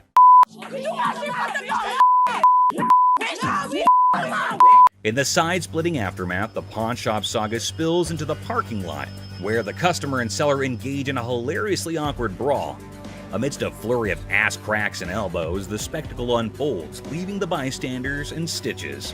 The door slams and the customer vows a dramatic return with an unforgettable "I'll be back" exit line. Comedy gold in the pawn shop arena. Antique computers. Got some equipment here. Yeah. We need some money. We're going to out west. In the pawn shop time machine, two hunters strut in with ancient computer relics. The seller, bewildered by their outdated tech, questions if they're stuck in the 80s. The hunters, claiming they've wiped out all of Michigan's deer, aim for a whopping $900. So how much are you looking for? About $900. The price tag triggers more shock than a retro computer's boot-up sound. What I can offer you is zero. Zero. Comedy sequel, the hunters scoff at the initial offer of $0 for their ancient artifacts. The hunters, expecting treasure, get a less than an antique appraisal, leaving the shop echoing with laughter and $0 dreams. Wonderful. Thank you so much. You too. In the aftermath of the failed computer barter, the hunters dropped to an $800 offer, met with a swift and resounding zero from the pawn shop. ZZ Top, mistaken for Detroit's antique appraisers, exits empty-handed. The seller consoles himself with a printer sacrifice to the dumpster gods. I thought it was you, man. Oh, that's good. Ending the scene with a comedic crash and a touch of musical confusion.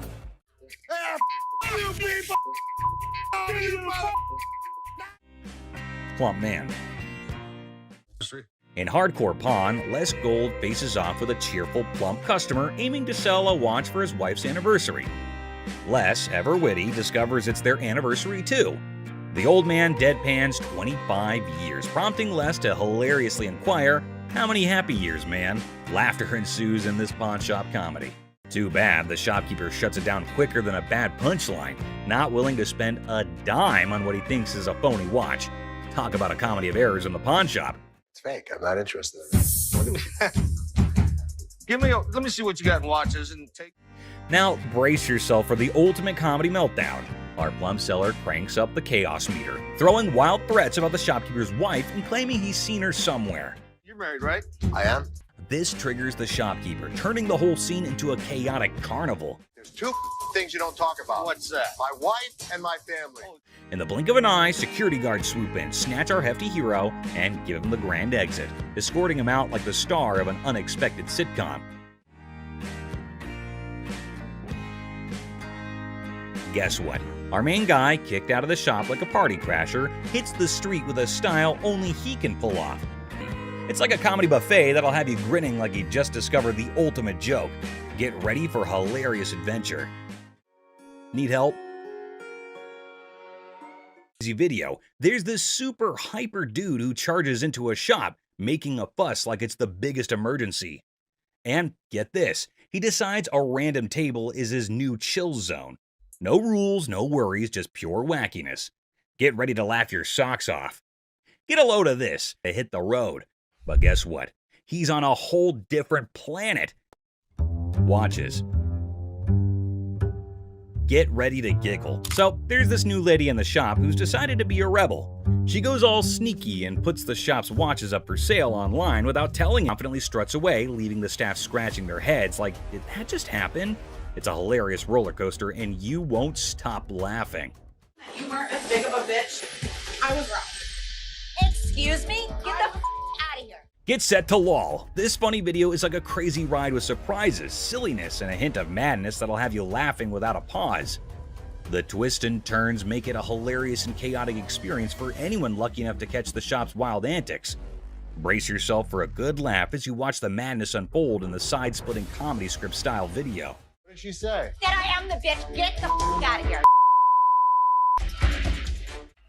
Penny pincher. Get ready to chuckle. This hilarious video is all about a super energetic girl trying to convince her super penny pincher dad to hire more security for their shop. She's all passionate like, "Dad, we need extra protection." But oh boy, her dad's like, "Nah, that's just throwing money away." Adding an extra night security guard is an expense we don't need. Dad, I just don't understand. The funniest part? When the argument gets so wild, the girl pretends to be super angry and storms out of the room.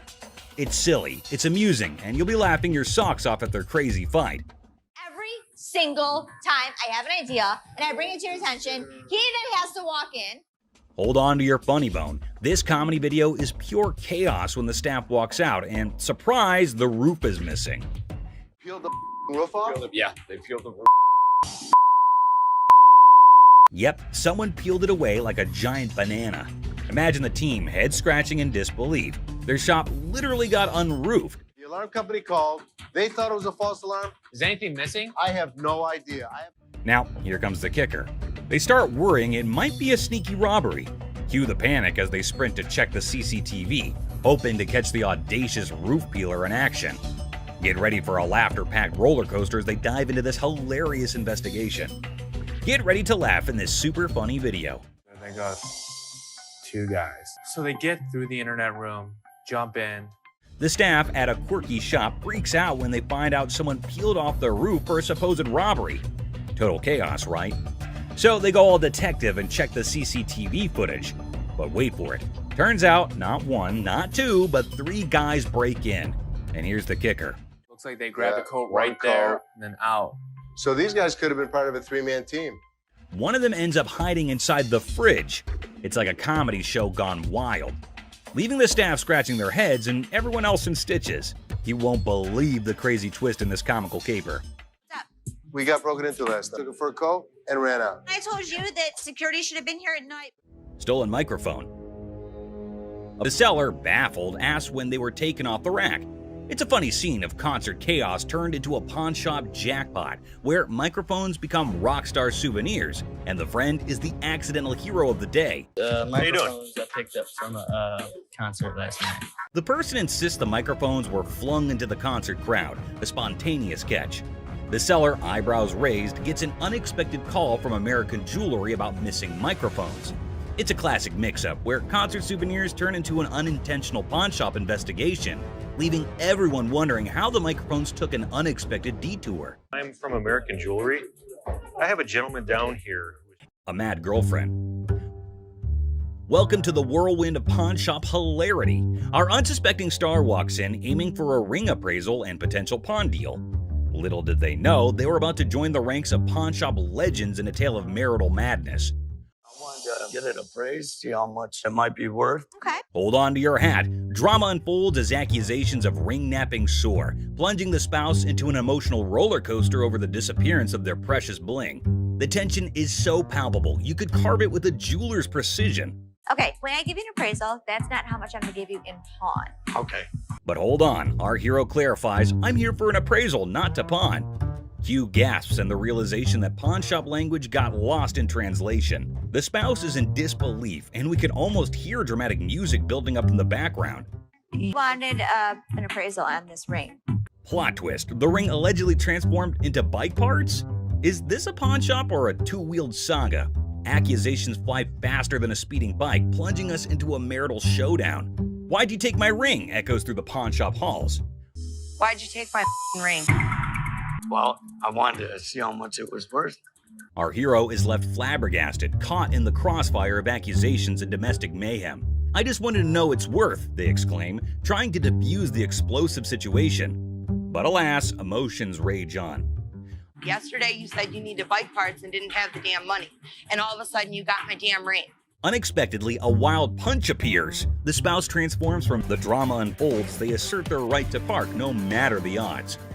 Suddenly, I'm patiently telling you, dude, park your spots out. Meanwhile, our hero, undeterred, asserts, I'm not going nowhere, as if the van gods themselves had bestowed upon them a divine parking mission. In a shocking turn of events, our hero literally stops, drops, and rolls on the store carpet, leaving everyone perplexed. The guy in the refrigerator. In this episode of Hardcore Pawn, we are taken to the time when a crazy man entered the shop, and when no one was looking, he took refuge in the refrigerator for reasons unknown. Thankfully, this man had spotted the crazy man and went to Ashley and others to let them know. At first, no one would believe him, but by the looks, he looked quite genuine, so they followed him up to the spot where the fridge was. Still hardly believing the man, they went to open the fridge, and boom! The man was curled up inside, about to make the refrigerator its new cozy little home. I don't know what y'all doing over here. There's some mother in the refrigerator. What? The whole situation was so absurd that not a single person in the whole shop could believe that there was a whole person hiding inside there. Good thing that they have security in the shop, so the man got what he deserved. What the f are you doing? Fake earrings. Two sassy black queens strut into the pawn shop, flaunting earrings worth $350. The seller, bewildered, questions their cash craving. They snap back. How you doing? Good. I'm here to pawn these earrings. Okay. Honey, our financial drama is an Oscar-winning secret. The seller innocently inquires about the swearing, prompting the girl to unleash a verbal firework. Trying to get $350 for them. Why do you need the money? It's none of your business why I need the money. As he fumbles to record the chaos, he realizes these queens can turn from pawn shop patrons to drama divas faster than his slowest sale. Talk about a speedy emotional roller coaster.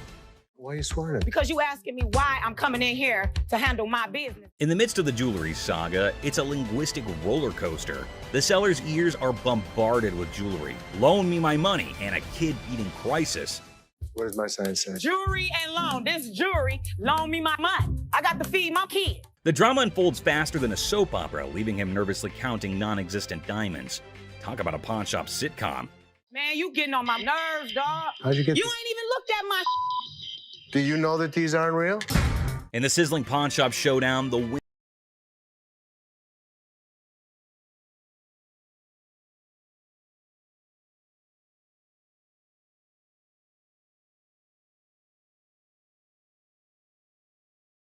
comedy gold. How the you gonna tell me just by looking at my that they not real? They're not real. As the Queen of Sass declares her exit, she throws shade like confetti. Insults rain down, targeting the seller's wrinkled up hair and questionable fashion choices. With a parting shot about a jury and long bow ass, she exits, leaving the pawn shop in stitches and the seller questioning his life choices. I ain't leaving this till you give me my money. I need my mother dead. Coloring book. Ashley enters confidently, challenging authority. Seth tries to manage the chaos. Tension rises as they clash, leaving everyone puzzled. Don't come in here thinking that you know everything in Earth. Like, I didn't know you should anything. go off and like run back to Hawaii where you bought that shirt. Unearthed Gems, a JFK coloring book from '62, and a Frank Zappa one from '82. Mom's surprise drawer is found. Now, the shop's in for a laugh, unraveling the tale behind these quirky relics. Hello. Hello.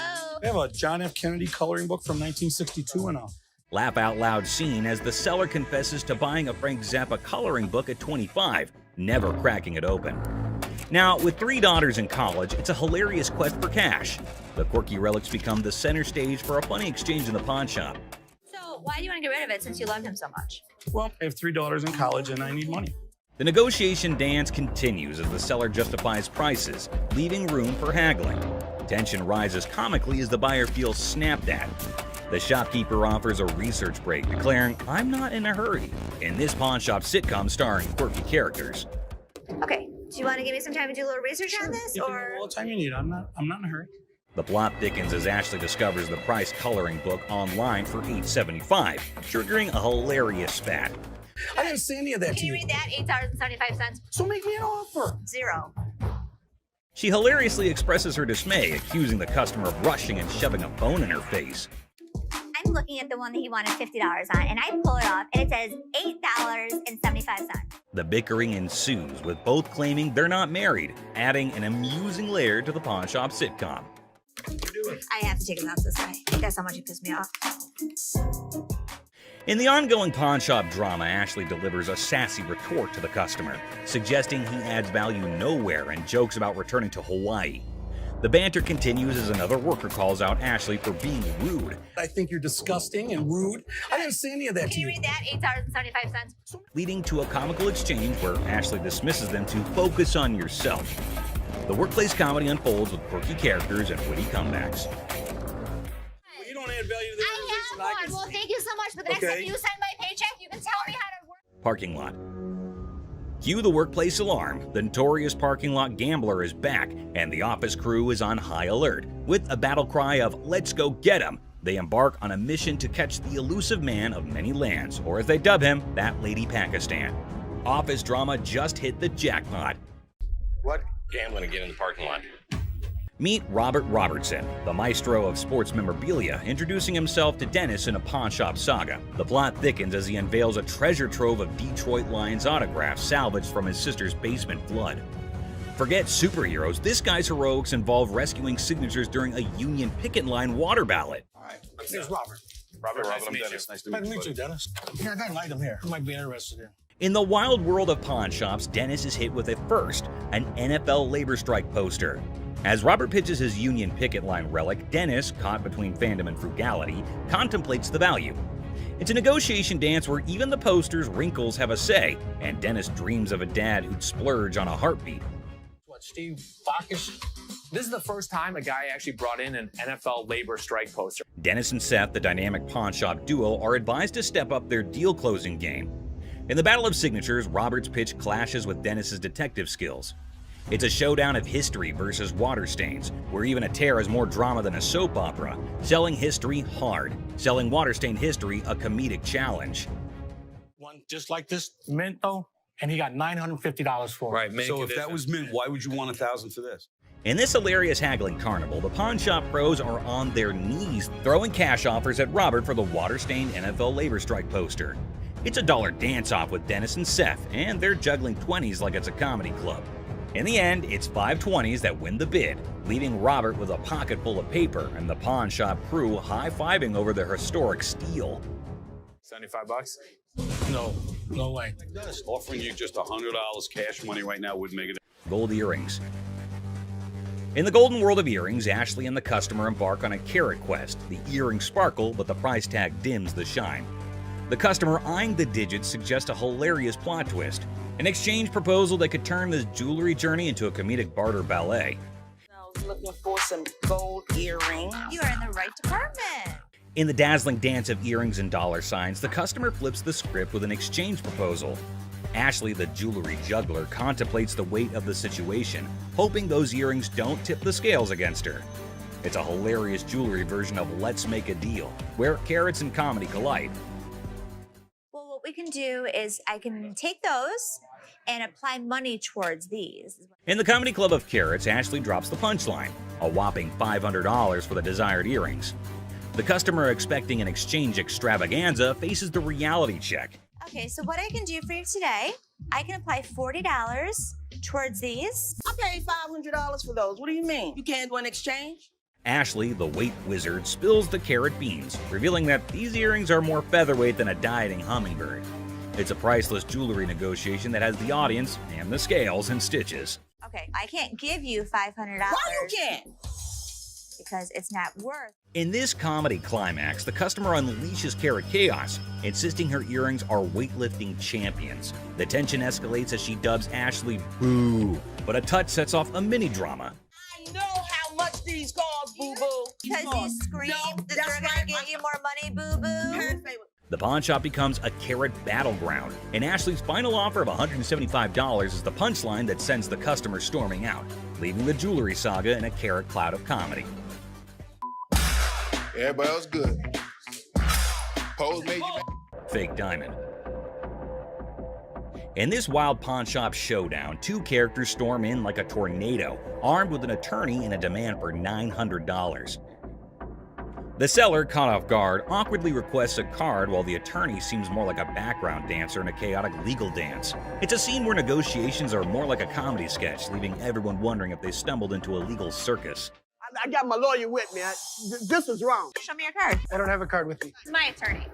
Customer unveils a questionable earring, claiming it turned his ear into a rainbow. The seller, armed with skepticism and a keen eye, dissects the earring, declaring it a fake diamond disaster. So what do you want to do today? You want me Can to I get figure my money out? back? You want me to figure out why your ear's turning a different color? Is that a real diamond? Enter the legal cavalry. The customer brandishes a lawyer in the name of mismatched receipts and the ear that turned technicolor.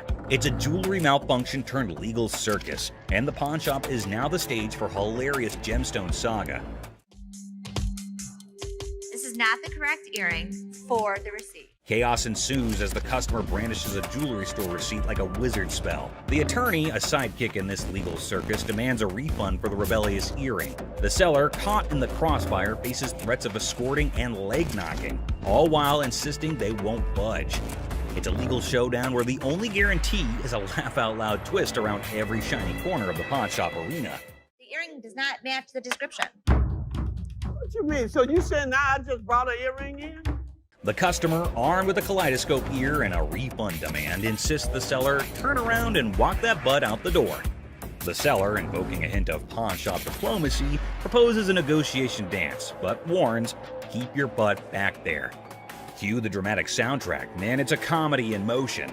An evil woman anthem echoing through the pawn shop arena. Get out. Yeah, you know, took my money, just sold me a bold earring.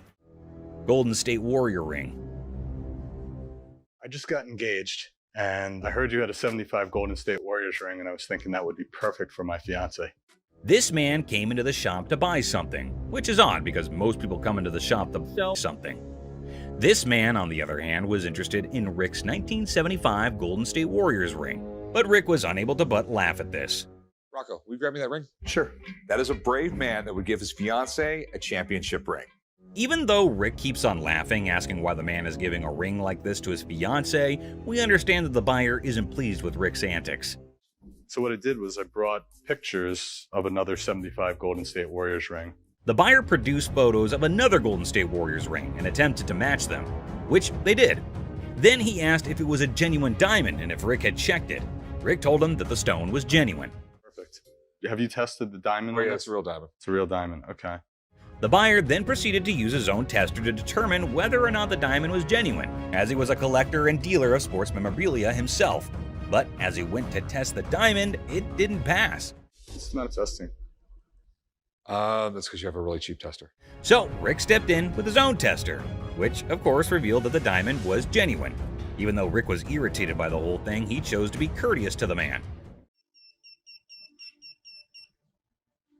First fine on mine. Okay, I will trust that. The buyer requested for the amount after the ring had been tested, which Rick believed to be $11,500. The purchaser, on the opposite hand, had a budget of $5,000. Any 11 grand, that's what I can do. That's your bottom line? Yeah, okay. Best price. Because Rick refused to go any lower than $11,000, the buyer was forced to leave the business unhappy and empty-handed. I didn't think he was going to go 5,500, but I thought, he'd work with me a little bit. But he seemed like he wanted to punch me in the face. Wells Fargo's safe deposit box. What do we have here? Well, we got a Wells Fargo strong box. This man arrived with a Wells Fargo safe, an antique ball and chain, and a couple ancient handcuffs. The seller was asking roughly $2,000 for everything in the package. All right, well, tell me about these things. This ball and chain right here actually comes from the human prison. It's the oldest prison in the state of Arizona. Folsom Prison was Arizona's oldest prison, and the handcuffs belonged to it since the late 1800s.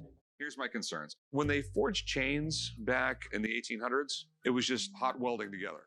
At that time, it was all performed by the blacksmith, but the chains that the man brought in were all electronically forged.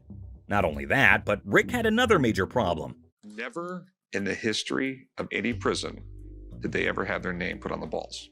What Rick was saying was that everything the man brought in was false, but the seller was not ready to believe Rick. It's fake.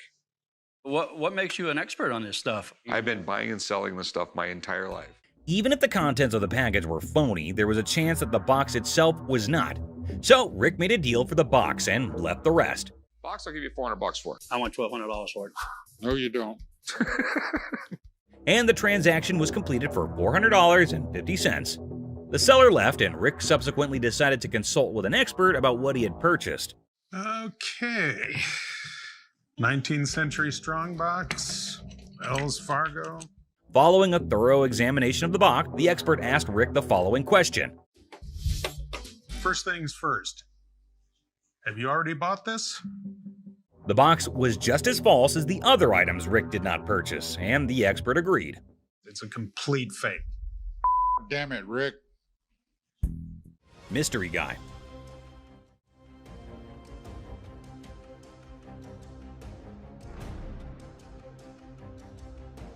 Right there. Here they come again. Hang on to your hats, folks, because we're diving into one wild tale. Picture this, a mysterious dude looking like a secret agent casually strolls into a pawn shop, acting like he owns the place. The shopkeeper, eyes wide open, can't help but stare at this walking enigma. I mean, who wouldn't? He's like a riddle on two legs. Now brace yourselves for the craziness escalates. Our mystery guy isn't flying solo. He's got not one, but two ladies in tow, a trio causing a ruckus. They swagger up to the counter, and out of nowhere, the guy dramatically declares that the ticket he's waving is faker than a rubber chicken. Everyone in the shop, imaginary files included, gasps in surprise. Her on the ring, or get the ring back. She's got a receipt. Let me explain to you. This is a counterfeit ticket. Hold on to your giggles. The shopkeeper, smelling something fishy, turns into a detective. With a sneaky grin, he tells the trio to chill and confidently says, "I'll prove it's a fake." The suspense builds as he brings out the real ticket, examining both like he's some ticket art connoisseur. This is the amount of numbers that are here. Okay. Number 2 is state law mandates. Hold on to your funny bone. The shopkeeper spots the differences quicker than yelling "fake alert" with a big old grin. He declares, "Nice try, folks, but your ticket is faker than Monopoly money." Cue the imaginary mic drop in the background. But whoa, Nelly, the trio isn't throwing in the towel just yet. They get into an energetic discussion, pointing fingers, thrashing arms, and hollering as though they're contending in a yelling challenge. It resembles something out of a sitcom, and you can't resist the urge to chuckle at the idiocy. In the grand finale, our mysterious guy and his partners in crime admit defeat. Looking a tad embarrassed and probably feeling a smidge silly, they storm out of the pawn shop. The shopkeeper, now a hero in counterfeit ticket detection, is left with a bunch of baffled onlookers. And there you have it, a hilarious adventure that's weirder than fiction and funnier than a clown on a unicycle. Comedy gold, my friends, comedy gold. Gun cabinet. Well, it's a desk, but it's not really a desk. It's actually a gun. So what this woman brought into the pawn store was not anything that was common. It appeared to be nothing more than a plain desk, yet it was far more than that. It's a gun desk. Yes, when you push down on the inkwell, a bullet fires out through the trapdoor. When you press down on the inkwell, a bullet fires out through the trap door, and this desk transforms into a pistol when the time comes. If I sell it, that's fine. If I don't, I'm okay with that too. Thus, the merchant visited the business not exclusively to sell the weapon work area, yet additionally to figure out more about it. She needed to realize who possessed it, the way things were utilized, how old it was, and other such data. I was trying to figure out how to open it and had a really good look inside it and said, While hunting for a nice little desk, she came across this one. But when she got it home and attempted to open it up, that's where she discovered it wasn't what she thought it was. I've seen desks with hidden gun compartments, but I've never seen a desk as a gun. Rick thought it was something out of a James Bond movie, and he was so engrossed in it that he forgot he was actually pushing his face against a gun.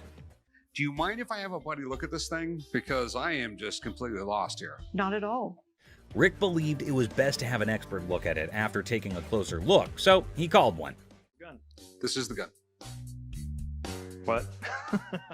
The master had never seen anything like it, and had no clue about what it was utilized for. Yet, in lieu of what he saw, the master reasoned that it was made somewhere in the range of 1890 and 1910, which was an issue. Even though he couldn't guarantee it, the Pawn Stars may buy it in a gray area. Bring it to a gunsmith and have him professionally deactivate the mechanism. Then it can be legal to buy and sell. The only way to buy and sell it legally is to take it to a gunsmith and have him deactivate the mechanism. Only then can it be simply and legally acquired and sold. I wish I could help you out more. It's just one of those things. Thanks for bringing it in. Oh, you're welcome. Orange Bowl ring. I decided to come to the pawn shop today to sell my Penn State Orange Bowl ring from 1973. This individual then brought in an Orange Bowl ring from Penn State in 1973. He was in the shop trying to sell it since he needed the money for upgrading his house, and he reasoned that it must be valued at least $1,500. Where'd you get this? You know, I went to Penn State and guy down the hall played on the team, and he needed some money, and I bought it back then. The seller claimed that one of the team members needed some cash and that the only thing he had was that ring. Thus, the man paid him the necessary funds and purchased this ring. You know, it was Jeff Clark. He didn't play too much, but he was an outside linebacker for the team. This particular ring belonged to a linebacker named Jeff Park, who was a member of the squad even though he didn't play much. What are you looking to get out of it? I'd like to get $1,500. Okay. Just as he previously stated, the man wanted $1,500, but Rick needed to examine the situation more carefully before making any moves to get the ring. It was then that he discovered that the ring had a problem. The price is reasonable, but it's illegal for me to buy or sell anything when any identifying mark has been removed on an item. The ring was cool, but it was also reasonably priced considering that the engraving makes it completely identifiable. It was no longer lawful for Rick to purchase or sell this ring after the engravings were taken out. I'd be more than happy to buy it off you for $1,500. Problem is, it's like buying a car without a VIN number. The seller was a little confused as to how the removal of a few inscriptions might make the ring illegal to purchase or sell. As a result, Rick and Corey had to thoroughly explain everything to him and let him know that despite their best efforts, they're unable to handle it. All right, dude. Okay. Sorry I couldn't do nothing with it. Okay. I know 1,001 people I could have sold this ring to and made a fake bill. I have some political memorabilia, the Secret Service ID for J. Howard McGrath, Attorney General of the United States. This individual entered the pawn shop with a $10 bill that had several signatures on it, a White House pass, and several Secret Service IDs. He estimated 1,000 figures for each of these items, but before beginning to negotiate, Rick needed to learn more about them. He was the chairman of the Democratic National Committee when Truman ran for president. Rick was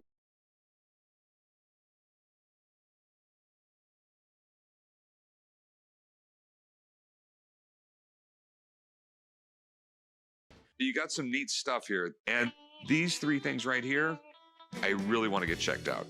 Rick checked everything and concluded that not just the dollar that the man had brought in was counterfeit. Rick had to see the expert to find out if he could purchase the other items since he had a hunch that doing so might be illegal. You don't want. A counterfeit bill is not legal to own. The expert said that the White House pass and the Secret Service ID were authentic and acceptable to purchase, but the fake banknote was a different thing. Thanks for coming in, Mark. Not a problem. You're the best. Appreciate it. Alrighty. Now that the expert had left, Rick was prepared to strike a deal. Aside from the fake bill, he asked the vendor what else he wanted. Yeah, I'll give you $500. Got a deal. All right. You want to write them up? Yeah, sure. The vendor left the store with the cash and the unauthorized bill after the trade was completed for $500. Hopefully he gave the Secret Service the counterfeit bill. Harley Davidson. You got any paperwork I can see on it, or? Yeah, I got the title, but can we negotiate first or something? I mean... Now, Corey's a seasoned pawnbroker, and his spidey senses tingled the moment the seller mentioned paperwork later. It wasn't the gleaming Harley Davidson that raised an eyebrow. It was the seller's insistence on negotiation first, documents on hold. See, Corey's dealt with his fair share of shady characters, and a bike like this beauty attracts all sorts. So with a polite but firm smile, Corey politely pushed back. Paperwork, he said, before we talk about the price. Standard procedure. You got any paperwork I can see on it, or? Yeah, I got the title, but can we negotiate first?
I just got this phone that I bought here like 2-3 days ago, and this don't work. The bell above the pawn shop door jangled, and in walked a man clutching a sleek black phone. He announced, smooth as silk, that this beauty was a recent purchase, now sadly broken. The camera don't work. It keeps freezing and like that. He claims that it's just too irritating to use because the phone freezes frequently and the camera doesn't function. Download a camera function? No, it clearly got a camera. Why would I have to download it? When it was questioned if he had downloaded the camera feature, he became very irate. If he's telling the truth, then why does this inspection set him off? And why was he even being questioned about getting the download? That isn't how it operates in any case. You got your receipt? No, I ain't got it with me. I ain't bring it. First of all, we don't sell it. We can decide.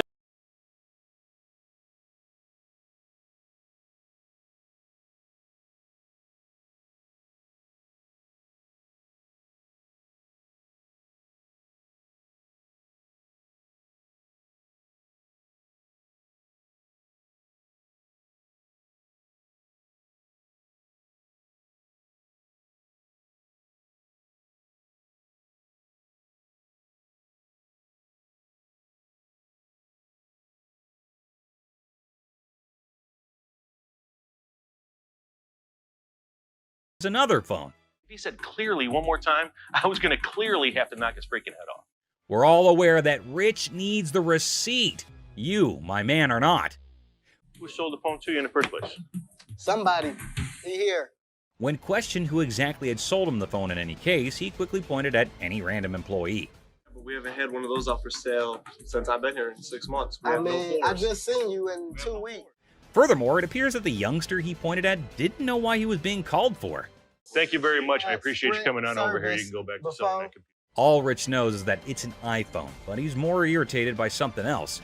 What's more, clearly it was working out. Can you go show him how it works? Take a picture out in the parking lot. Nope. And then, like a burst dam, the story spills out. The phone wasn't his. The purchase was a shady deal in a back alley. The frustration wasn't with the camera. It was with the consequences. The cold sweat of a gamble gone wrong. With a sigh, Rich ushers in the man and his broken phone out of the shop. The heavy silence echoing their unspoken pact. The truth had been told, the game was over. That's all for our video. We hope you liked it. Please comment, like, and subscribe. Don't forget to hit the notification bell for more videos like this. Share it with your family and friends. See you next time. Christina stealing money. Here's something curious happening. Les seemed to be very angry over that man. Don't know what that man was doing there and what he had done, which made Les angry.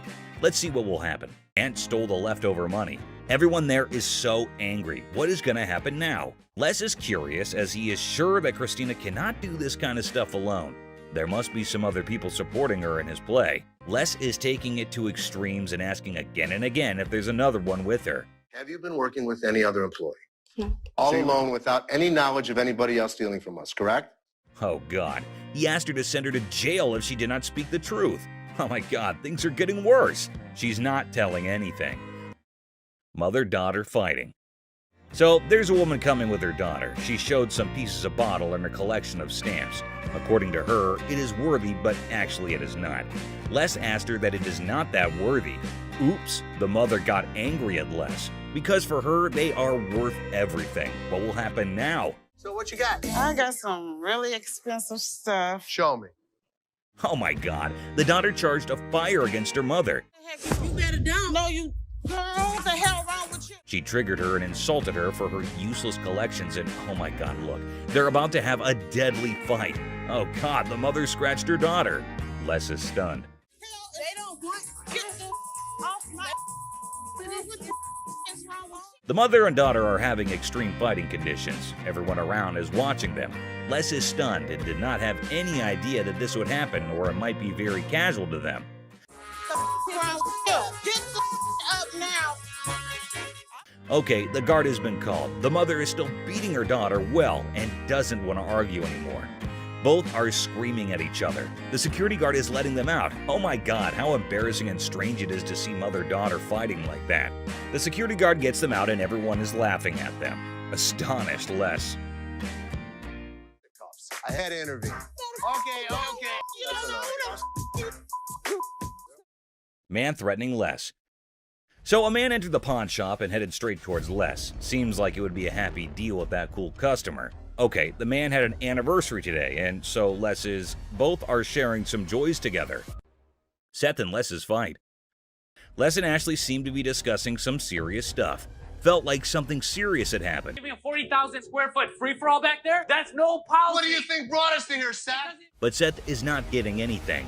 They are having a fight. Owner of the shop better than him. Les is stunned. Everyone around is listening and is terrified of what will happen now. It's outdated. I can run this place better. I know exactly what needs to be done. I want the opportunity to run this place. Les is going to take everything very seriously. God knows where that anger will lead both of them to. Les is tailoring Seth that he cannot do anything, and without Les, the pawn shop would close. No one can run the shop better than Les. But things are not getting cool.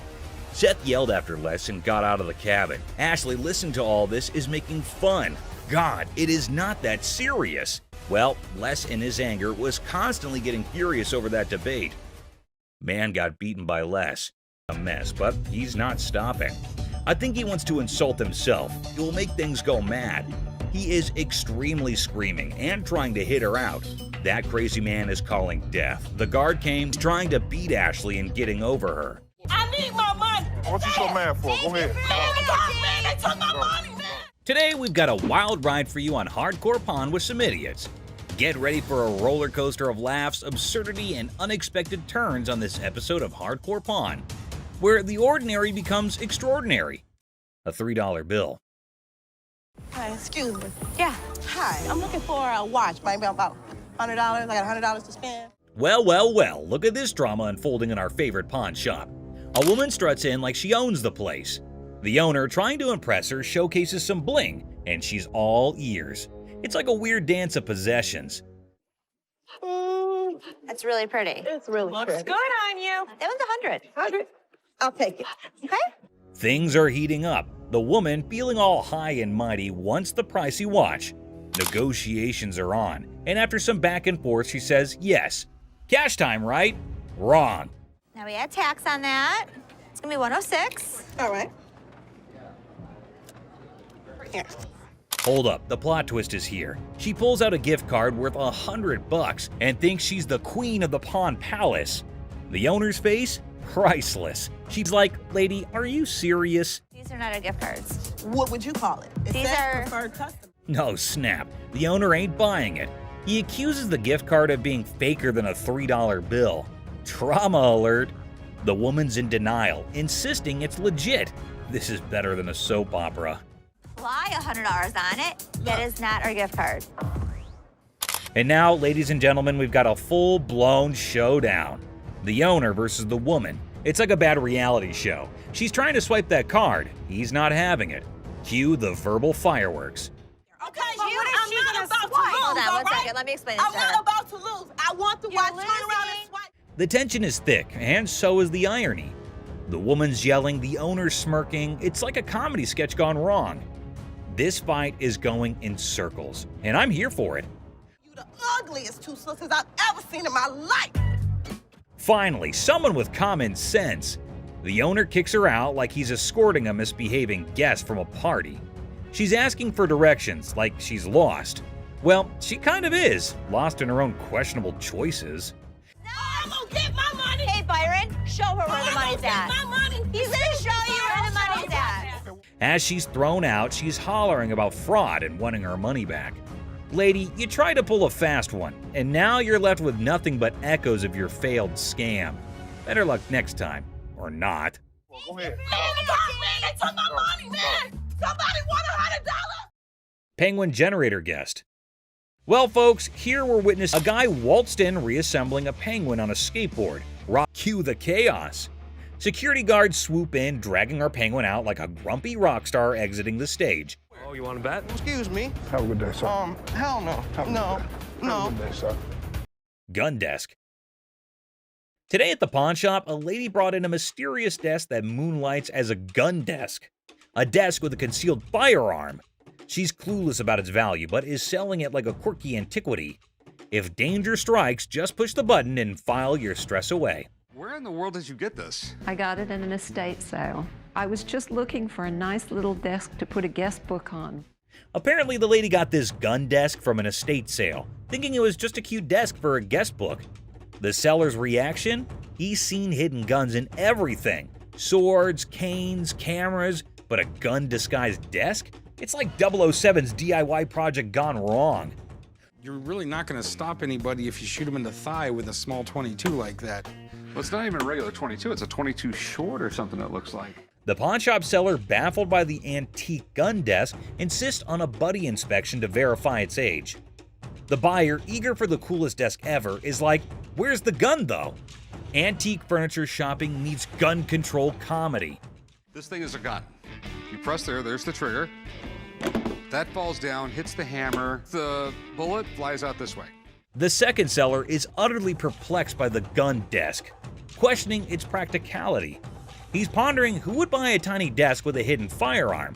Meanwhile, the buyer's probably thinking, well, it's the perfect desk for a high-stakes game of hide-and-seek. The other thing is, I don't know how old this thing is. The seller delves into firearm logistics, explaining the pre-1898 loophole and the concealed weapon twist. Meanwhile, the buyer's probably regretting not majoring in antique desk forensics. Okay, it's one to have a gun, but now you have a concealed weapon because it's a hidden gun. Have you had it apart? Yes. The seller navigates the murky waters of antique gun regulations. The buyer, eager for a legal loophole, contemplates turning the gun desk into a non-threatening relic. Antique fire drama at its finest. Thanks for bringing it in. Oh, you're welcome. I really wish I could have bought this because the odds of another gun desk coming in here are slim to none. Super Bowl ring. Walked into the pawn shop like a Super Bowl champ flaunting a ring fit for the football gods. The seller's dreaming of a touchdown deal at $22,000. But he's ready to settle for $19,500 because even champions negotiate in the end zone. I'm looking to get anywhere from like $22,000 to $21,000 for the ring, but if $19,500 was to hit it, I'd take it. The seller got the ring from a forgetful wide receiver deal. It's from Super Bowl 39, and despite the shop owner's dislike for the Patriots, he acknowledges their success. An issue with the ring's mark is noted. If this Super Bowl ring is the real McCoy, it's worth tens of thousands of dollars. But a hand-engraved manufacturer's mark just doesn't seem right to me. The pawnshop worker, with a quirky habit of hoarding Super Bowl rings, scrutinizes the suspect engraving on the Patriots ring. The seller's mid-20s price tag meets skepticism as the shop owner delays, realizing this ring's authenticity quest might need more detective work than expected. I'm gonna have to get somebody in here because it just doesn't look right. I want to do a little bit more research, so we'll get this thing figured out. The seller's nervous about the big bucks, defending the ring's authenticity with player credibility. The pawnshop worker, still skeptical, calls in an expert, and in walks Jeremy, the ring detective, ready for some bling investigation. Now, rings that are given to players are far more valuable than if they're given to a front office staff member or something. The expert, dropping knowledge on the 04 Patriots ring, relishes Eagles' losses. He educates on the ring's bling, emphasizing player rings' value, and highlights the counterfeit struggle. The pawnshop now has a sports memorabilia professor. Usually you would see that not only in a different location, but it looks to be actually hand engraved rather than actually out of the machine. The expert dissects the Jostens mystery, noting hand engraving and unique features. Despite the unconventional markings, he vouches for the ring's legitimacy. The 04 Patriots bling gets a 100% authenticity seal, and the pawnshop rejoices in a victory for sports memorabilia truth. They actually had to have somebody laser engrave each and every ring. So this ring is 100% legit, and it's pretty awesome. Sweet. The appraisal moment arrives, and the expert places the 04 Patriots ring in the high demand category, estimating it between $30,000 to $35,000. Super Bowl rings from players such as this sell from about $30,000 to $35,000. Nice, nice.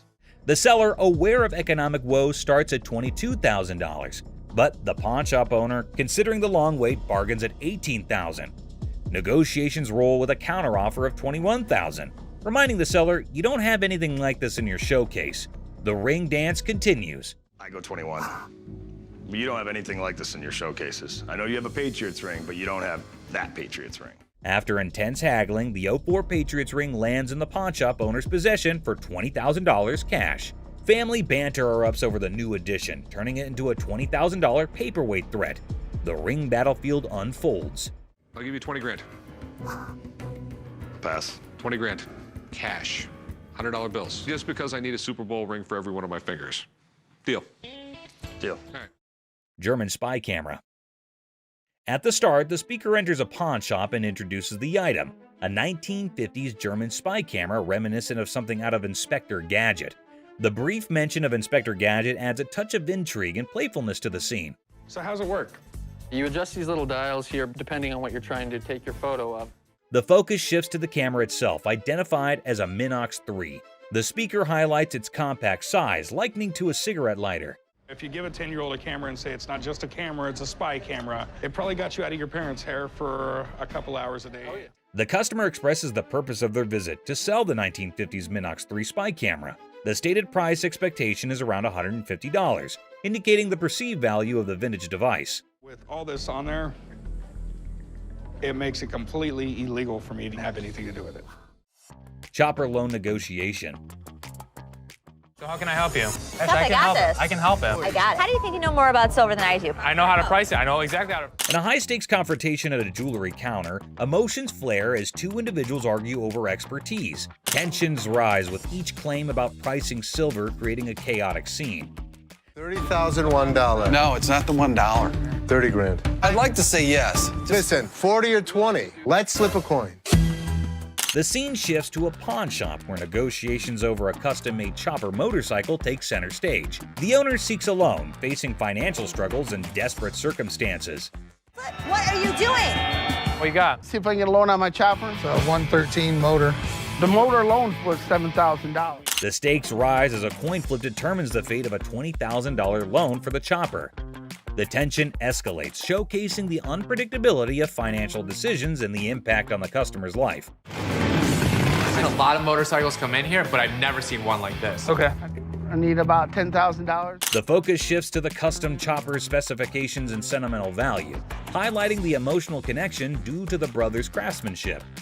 The negotiation becomes a delicate balance of compassion and financial reality. On a loan, about $5,000. Paying off both or? 5,000. I'll go 5,500. All right. Deal. All right, we'll get change you luck. 5,500. The episode concludes with a deal struck at $5,500 for the motorcycle. Despite falling short of the initial request, there's a glimmer of hope for the customer, bringing a mix of relief and uncertainty. Misguided price pursuit. Look at that. Is it real? Well, you gotta pull this. Pull that. Try pulling that. I wonder how much that is. You got nothing. Two black women enter a pawn shop and discover a game machine. Excitement turns to disappointment as they realize it's for entertainment only, not for winning real prizes. This is a toy. That's a toy. It's a toy. This is here for the manager. I'm the manager. You're not gonna get it. The atmosphere intensifies as the women express their displeasure, demanding a prize from the machine. The situation escalates and the guard steps in to address the misunderstanding. Let's go out. Let's go. Well, just keep walking, man. Keep walking. Don't tell me what's going on. Come on. Y'all out of order. The conflict peaks as the women continue to argue for a manager's intervention. The guard ultimately expels them from the pawn shop, concluding the incident. Bubble hockey. Bubble hockey. Detroit Classic. I'm thinking $2,500. How much did you pay for it 10 years ago? $3,500. A pawn shop encounter unfolds as a customer eyes a bubble hockey game. Negotiations kick off with the customer seeking $2,500, but the pawnbroker questions the value. Under a grand. Maybe we work out a little game. Winner gets the price. 900 if you win, 500 if I win. Oh, can't do it. The negotiation continues with the pawnbroker proposing a lower price, suggesting a gaming duel to determine the final cost. The customer hesitates, seeking a higher amount. $100 out of this thing. 16 you win, 400 I win. All right, I win $1,600. The game begins and the customer dominates the bubble hockey match, securing a convincing victory. The pawnbroker acknowledges the expertise and adjusts the evaluation accordingly. Let's go. But I know I'm gonna win this bet. These aren't those $1,200 ones? The conclusion sees the pawnbroker acknowledging the high value of the game, recognizing it as a genuine classic worth $2,500. The customer prepares to complete the transaction. Wrestling trunk triumph. We have a champion item for you today. I think I got your new bathing suit over here. I don't think that's my size or my style. The episode presents champion-level memorabilia, wrestling trunks worn by Titus O'Neil during Money in the Bank. Banter between the pawn shop staff sets a light-hearted tone. Well, these are wrestling trunks. Okay. Are they worth anything? So where did you guys get these? From a buddy of mine shortly after the show. Negotiations unfold as the seller details the trunk's origin, worn by Titus O'Neil and his college football background. Price discussions ensue, involving humor and strategic bargaining. Oh, how much are you looking to get? 1,800. Are they worth that? What do you think about 800? What about 14? Money on $1,000. Go for it. You have a deal. All right. The negotiation reaches a climax as Chumley proposes $800, leading to an amusing wrestling-themed banner. The final agreement settles at $1,000, and the seller agrees to the deal. Right. And you sure this is like real and everything? Yeah. But you're sure they're real? 110%.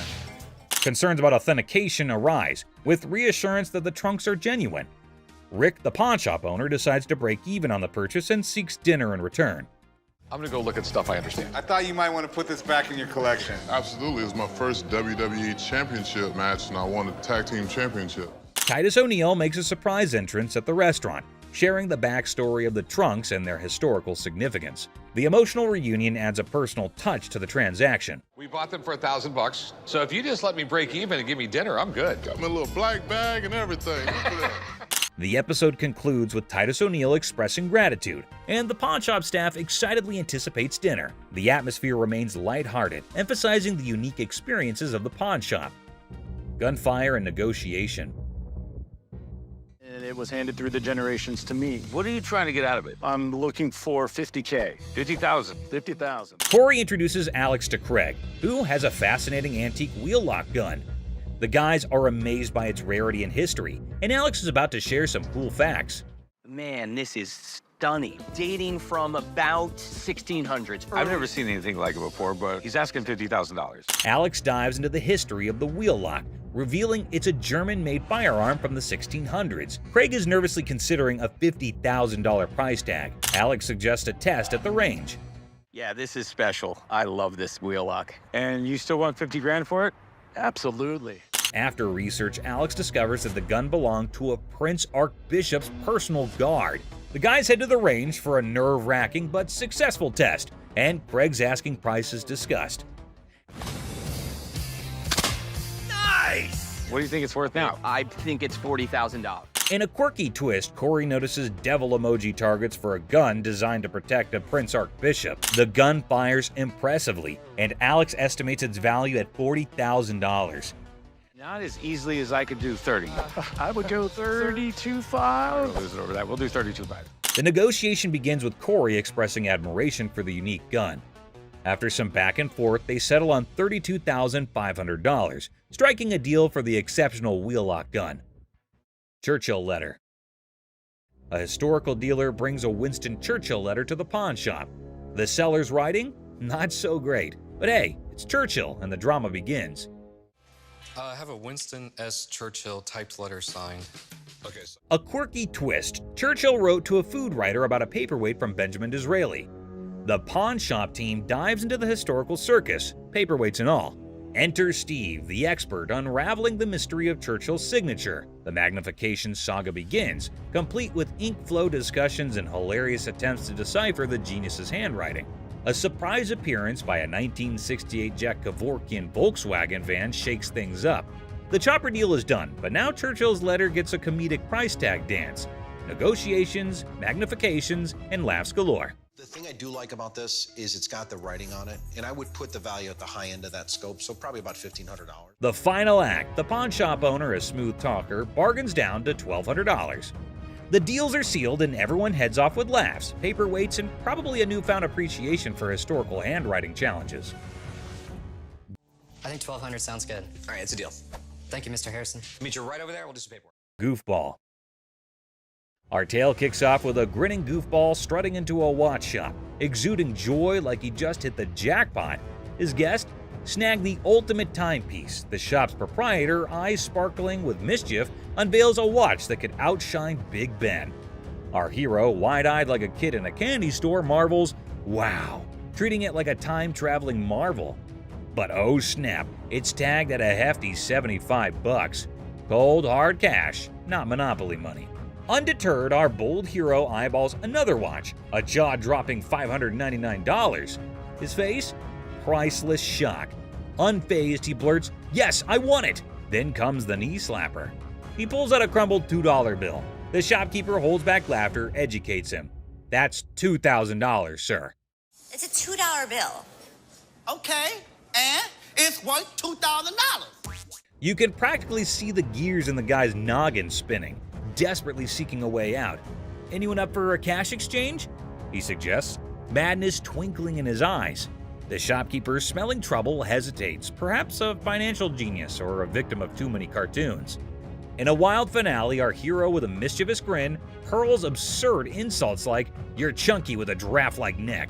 The bewildered shopkeeper calls in the guard. Enter the guard, booting out the funny guy, leaving the shop in stitches. Have a good day. Big Mouth is hungry. Unexpected drama. Strap in for a wild pawn shop ride. A lady steals the spotlight, but surprise, Mr. Sneaky tiptoes in for a bear hug, sparking unexpected drama. Gasps echo as the leading lady jumps, but it's just a playful fella. Great day in American jewelry. Laughter erupts. Who knew a pawn shop could be a comedy club? In this 6-second snippet, the pawn shop transforms into a stage for unexpected antics, surprising and delighting in this unlikely comedy setting. Great day in American jewelry. What can I say? In the chaotic shop hustle, a dude flaunts a watch that could fund a small country. The shopkeeper, hungry for a bargain, attempts a haggling dance. But Mr. Watch Wizard wants stacks on stacks. I came over to sell a beautiful watch. Okay? Tell me a little about it. Cue the dramatic moment as the shopkeeper grabs him, yelling, "Hold up, time traveler!" Suspense builds as they investigate. Is it legit or a fancy imposter? Get ready for the ticking truth. So, can you come back in about an hour? No problem. Perfect. I'll see you in about an hour. Thank you. Picture our man playing Sherlock, sneakily starting the girl checking the watch. Instead of screams, laughter erupts. A mischievous symphony until the fun police arrive. An authoritative figure sternly commands, "Stop right there." Giggles turn into awkward coughs. Lesson learned. Messing with the timepiece police is no joke. They keep the watch world in check. Somebody had it open. You can see how screwed up they made those screws. Someone did have it open? You can see. Business clash. A dramatic drama unfolds as Mark, introducing himself, seeks business from the owner. Tension builds with background music, setting the stage for unexpected confrontations. Clearwater, Florida, but I have family up here in Northville, and we're starting a towing company, recovery, impounding. Mark pitches his towing business, convinced it's a better venture. The owner, unimpressed, rejects the offer, leading to a clash of perspectives and business philosophies. Well, things happen. We don't have that problem because we have fences around the building. The owner dismisses Mark's proposal, asserting control over his domain. Well, I'm going to give you some paperwork to sign. I wouldn't sign anything because I don't need your services. The comedy irony emerges as Mark persists, unaware of the futility of his attempts to sway the determined owner. The owner bluntly shuts down Mark's pitch, labeling it a shakedown. Listen. No, you listen. You are not coming into my business and trying to shake me down.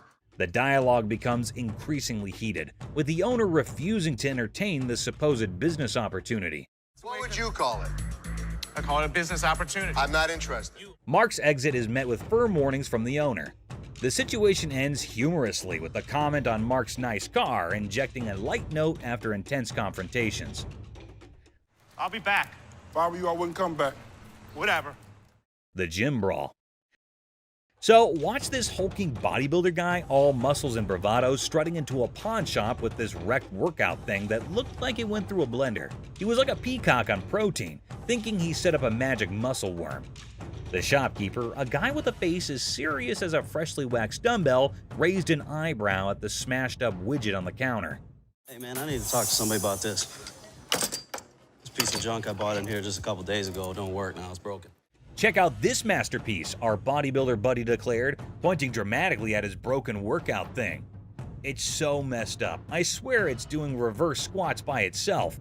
The shopkeeper is squinting at the wreckage, deadpan. Reverse squats, huh? Must be the newest gym craze.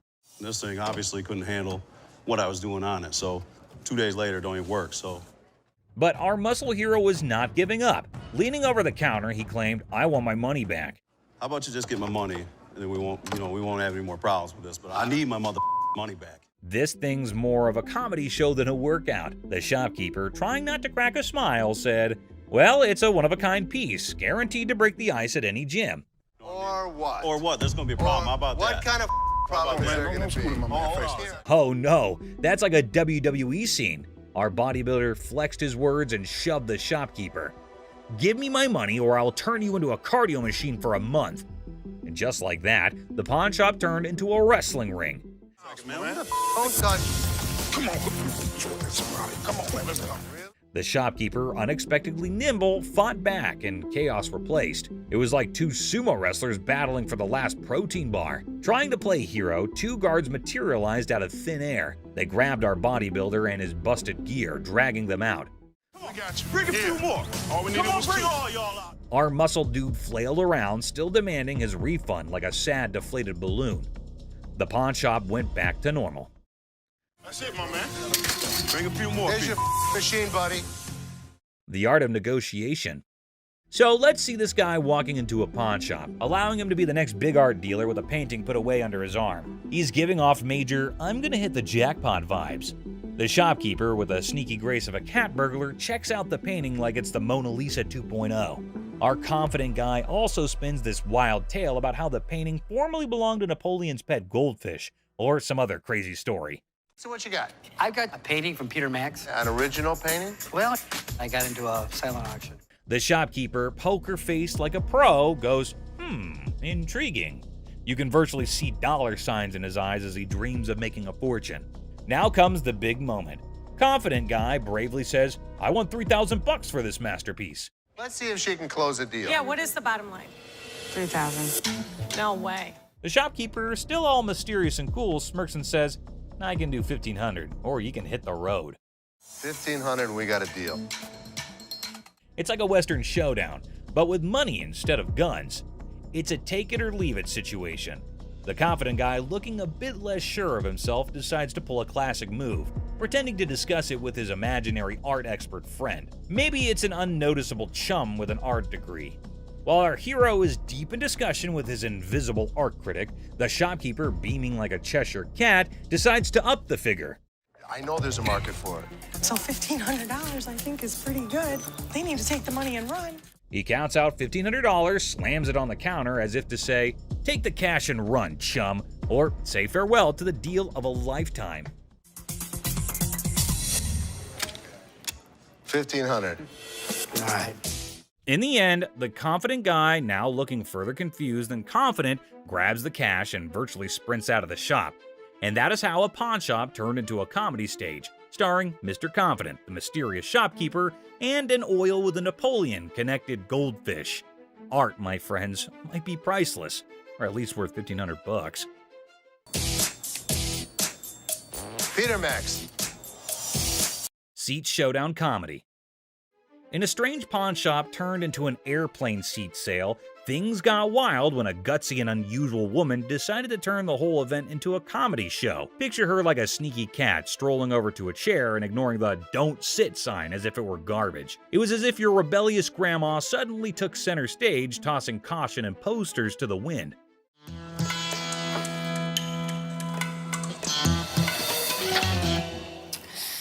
Then in comes the lady running the shop, armed with politeness and a simple request for the lady to give up the seat. Little did she know she was about to get into a funny showdown with our cool and calm customer. The woman, looking super confident and mischievous, said, "Just let me be," treating the chair like her personal throne. Okay, these are for sale. We don't have like a trial and error. Okay, well, I'm not trying to buy them. I'm just trying to try them out. As if that was not funny enough, the secret guards jumped into the blend. The shopkeeper, determined to bring order back, tried nicely to get the bold woman out of her comfy spot. But our fearless main character was not having it, bravely declaring, "You cannot make me move." And what you can do is leave me the alone. Okay. Yeah. Then comes the guard trying to lift her off the seat. Suddenly, there's a big scene. The woman, now a pro at making a show, indicted the guard of bothering her and indeed threw in the surprise of claiming it was sexual harassment. The pawn shop turned into a stage for a solo performance, with our main character making up the script on the spot. No, thank you. Killing up No, out of here no, you can get your hand off. Get your hands off of me. Get your hands off. But the comedy did not stop there. Wanting to leave with a bang, our leading lady dramatically fell to the bottom, blaming the confused guard for pushing her. The shop, once a place for buying and selling, turned into a theater for a funny play where reality and silliness conflicted in the most hilarious way. Girl, you pushed me! What? I didn't touch you. Did I touch you? And just like that, the woman in the pawn shop left everyone. Guard, shopkeeper, and onlookers scratching their heads, wondering if they had just witnessed the craziest pawn shop show ever. I'm not going anywhere. Do whatever you want. And we can have a staring contest. Joe Sofa Saga. In a pawn shop full of weird and wonderful things, a guy named Joe was on a mission for the perfect SETI. The man was on a tight budget, but his bullishness was as high as his hopes of chancing a hidden treasure among the fine furniture. Well, here's the deal. I just moved from New Jersey, my wife and I. We just bought a house, and she sent me here. She said, see what you can pick up. Perfect, let's find some. He spotted a couch that looked like it had been through a lot. The man with a hopeful look asked the shopkeeper if they could clean it before he bought it. Little did the man know, this couch had a history. Spills, stains, and all sorts of weird stuff. The shopkeeper, trying not to burst into laughter, convinced the man it was a great deal without mentioning the hidden surprises. So inexpensive, right? Really? Yeah. I gotta tell you, man, that's nasty. Not giving up, the man confidently sat on the couch, comparing the dirt on it to his shoes. I'll tell you what, my shoes are cleaner than this couch. Then don't buy it. With a serious face, he said, "I'm pretty sure my shoes are cleaner than this thing." He even tried to make a deal, $200 for the not-so-great couch. $397.77. Really? Well, I only got $200. It was a deal only Joe could find reasonable in the world of craziness. The real laughter started when this man, without thinking much, joked that if the couch were the shopkeeper's daughter, she must be a nasty one. The line between funny and awkward was getting blurry. We had a reupholster and I gave it to Ashley. Is that right? Yeah. Is that your daughter? That's my daughter. She must be nasty, too. Out of the blue, a guard, called in by the offended shopkeeper, rushed in like a superhero. Joe was lifted off the couch and thrown out of the store, leaving everyone laughing. Man, yeah. Walk out. Walk out, my man. The pawn shop adventure had ended, but the story of Joe and the not-so-clean couch was sure to be a tale told with giggles and grins for years to come. Yes, sir. I'll go someplace else. That's the dirty D right there, baby. Comic pawn shop confrontation. Okay, a man is coming towards the shop. Wait, what? Is he coming to have something from the pawn shop? The man asking about her daughter means how creepy it is. Hello. I need to pick up some stuff for my daughter. Is it in pawn? Yes, ma'am. Laughter begins. Everyone around is intrigued to know what had happened to this man. Oh, another man entered into the argument. Let's see what would happen. Man accusing the shop owners of stealing. How crazy this man is, constantly accusing them of being thieves. No, I want the stuff. Yeah, but without the ticket, we can't give it to you. The man is constantly infuriating them and sees he has come out the carbon. Who knows what will be the end of this nonsense fight? Oh, they're about to have the piercing argument. I'm here, I want the stuff now. And what's he gonna do? The man called the guard to throw him out, but see, the man is not in control. He is constantly arguing and challenging them without knowing the fact of the danger he's really in. Oh God, he's challenging the massive guard! The guard stopped him and said, "Don't touch me," but the man was not understanding. Hey, I ain't scared of him! Is he serious? Calling his death to come earlier. The guard, in his fur, sent the man out. The really funny moment for all because the stupid man in his arguments really put him into account. Hey, you can't get... Hey, I want my stuff! I tell you what, big boy! Hey! Battle for sanity. Well, folks, take a look at the pawn shop's front yard. It's like a bustling highway out there. The crowd has formed a lane longer than my grandma's stories. And guess what? The sanity levels are off the charts. It's like a contest for who can stay the sanest. Now, hold your horses because here comes the geniuses. These folks are more interested in the pawn shop than a cat in a laser light show. Well, he's from California. Look at all these idiots. They've gathered like it's the grand opening of the Pawn Shop Olympics. What's the big attraction, you ask? Maybe they're expecting a magic show, or perhaps the pawn shop secretly giving away free wisdom. Or, here's a wild thought, they're gearing up for a full-scale aggression mission against the poor souls inside. Watch out, world, we've got a pawn shop revolution on our hands. Stay tuned and remember, in the pawn shop chaos, sanity reigns supreme. Good luck, brave souls. That's not. Clueless heist hijinks.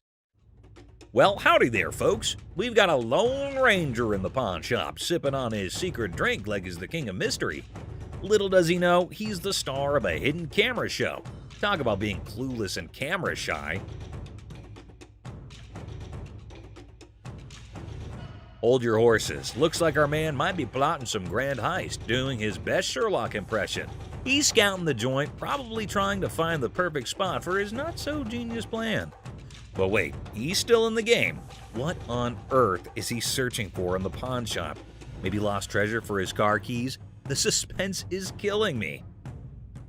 Oh dear, he's now at the other counter. This fella is like a headless chicken wandering around without a purpose. Somebody give him a map or a snack at least. Buckle up, folks. Our wannabe detective just upgraded to a full-blown thief. Watch him waltzing around planning the perfect crime, and bingo! He pulls off a smooth exit, leaving the scene like he just won a game of hide-and-seek. Hold your belly laughs, our genius thief is back on camera, sneakily hiding his loot in his trousers. Smooth moves, my friend, smooth moves. And there he goes, strolling out of the pawn shop like he's won the lottery. Thinks he's the mastermind of the century, leaving behind a trail of stolen goods and a whole lot of laughs. What a character. Antique computers. Have a good day. You, man. Wonderful. Thank you so much. You too. Two tech-savvy grandpas strut into a pawn shop, seeking a fortune for antique computers. Instead, they're hit with a vintage rejection. Bastards, you can't give me a dime for... Oh, man. When one grandpa clumsily breaks a computer, he pulls a move straight from the sitcom handbook. Accidental comedy at its finest. Now you should have that. Put it in the... Oops, one grandpa accidentally smashes a computer, blaming the seller. He theatrically tosses it toward the dumpster, thinking it's a mic drop moment. The seller, the true comedy connoisseur, chuckles at the failed dramatic exit.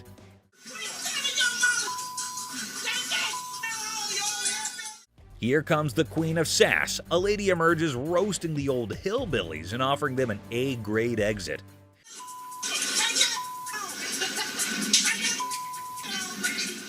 She declares her reign over Detroit toughness and leaves them pondering a future career in comedy security. Cue laughter. Exit stage left. Ex-couple. Hello. Hi, how are you? I'm good. How are you? I'm fine. I'm actually looking to pawn these 2 watches. In a pawn shop, a young couple walked in to sell 2 watches. Ashley, the shop owner, greeted them. You guys dating, married? Was engaged, but not anymore. When she asked about their relationship, the boy explained they used to be engaged, but are now exes because both of them cheated on each other. Okay, so you want to sell them, correct? Yes. And how much were you looking for? Despite their turbulent exchange, Ashley inquired about the watch's value. This one I am not interested in because we don't take this brand. You gonna take that brand? Ashley noticed the watch's flaws, and when the girl mentioned a particular brand, the boy claimed it was fake. You are more than welcome, to leave that here and we can send it out to get the crystal replaced. As Ashley attempted to facilitate the watch sale, the ex-couple's argument escalated. No, what's she talking to? We ain't got all You day. talking to him? No, you weren't. Shut up. The situation took an unexpected turn. You never had no life before me. I won't. You never had no life before me. Girl slapped the boy, turning the pawn shop into a battleground of emotions. Had no life before me. Let's go. Let me go. Let's go. Let me go. The situation escalated post-slap as the boy, fueled by anger, forcefully dragged the girl outside. I walk outside and the lady comes back for her watches. I wish you luck. Ashley returned the watches to girl by going toward them and wishes them good luck. Shark costume.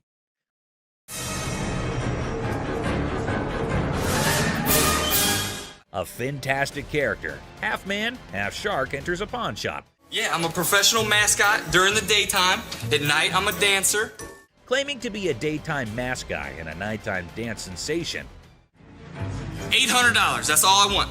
This guy is so bizarre. Les, skeptical, questions the shark man about his $900 financial request, leaving the room stunned. Don't they have those in Halloween costume stores? Les dismisses an awesome shark costume as a Halloween costume, but Rick takes it on, turning the pawn shop into a makeshift underwater comedy club, despite Ashley's rejects due to an unpleasant odor. See? It works. $800. Les, a pawn shop owner, is captivated by a customer who demands $800. You're missing a speeder. Oh my God. But when he reveals his naked self, Les's jaw drops. Hey, where's Ashley going with the naked guy? Tom, between amusement and disbelief, Les performs the quickest eviction in pawn shop history, leaving the customer high and dry. Ching Chong TV. Girlfriend's about to fly back home without me. I have no money. It's the only way I'm gonna be able to go. Right. I want $200 for it. 200 for that? A hat-wearing kid strolls into a pawn shop, hoping to score $200 for his TV. The seller, feeling frugal, counters with a generous $15. What brand is that? Ching Chong. The boy, trying to lighten the mood, drops a Ching Chong brand joke, turning a place into a comedy club for skeptical sellers. 200 for that? Yeah. Never gonna happen. 13-inch TVs are selling for $15. Our persistent TV peddler keeps pushing for more cash for his 13-inch Marvel, but the savvy seller sticks to his guns at $15.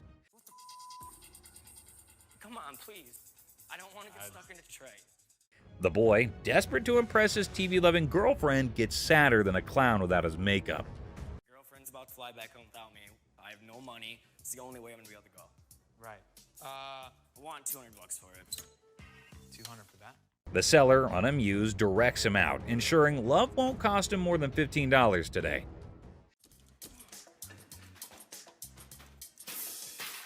In a fit of frustration, our TV tosser storms out, giving the shop a kicking and throwing his TV into a dumpster like it's a basketball shot gone wrong.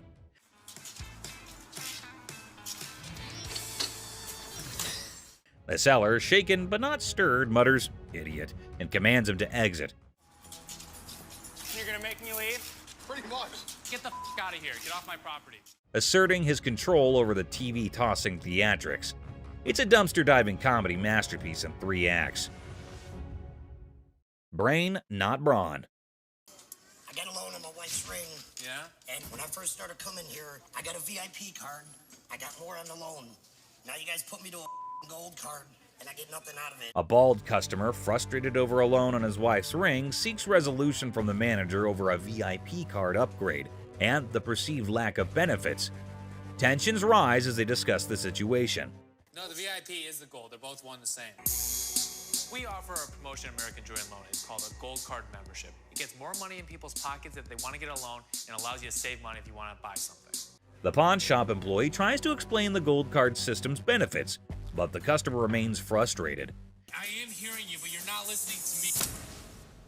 Tensions rise as the employee insists on the procedure, leading to anger, questioning, and physical comparisons. You think this is funny?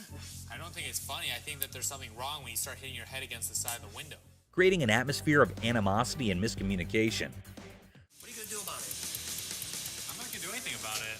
What are you going to do about it? The customer and employee engage in verbal sparring, escalating tensions. Whatever happens. You need to get out of my face, bro. Okay, I'm sorry. Let me scoot back. Really? The guard asserts their position, urging the customer to step back. The customer refuses, escalating the confrontation, leaving the atmosphere charged with hostility and unresolved conflict. Hell no. You want some? Whatever you got to bring. Come on. The customer's unwelcome invitation intensifies, leading to an unresolved atmosphere. Hello. That's what I thought. The customer's confrontational tone suggests a potential fight, escalating tension and the possibility of a physical altercation. Volkswagen van. Good. I'm Les. John. What the hell is it? This is a 1968 Volkswagen van owned by Dr. Death, Jack Kevorkian. Hold on to your seats. A 1968 Volkswagen van, once owned by Dr. Death, rolls into the pawn shop. Les is on the case, exploring this piece of history. Weirdness level maximum. And I have everything documented. How much do you want for this thing? I'm looking to get in the 6 figures.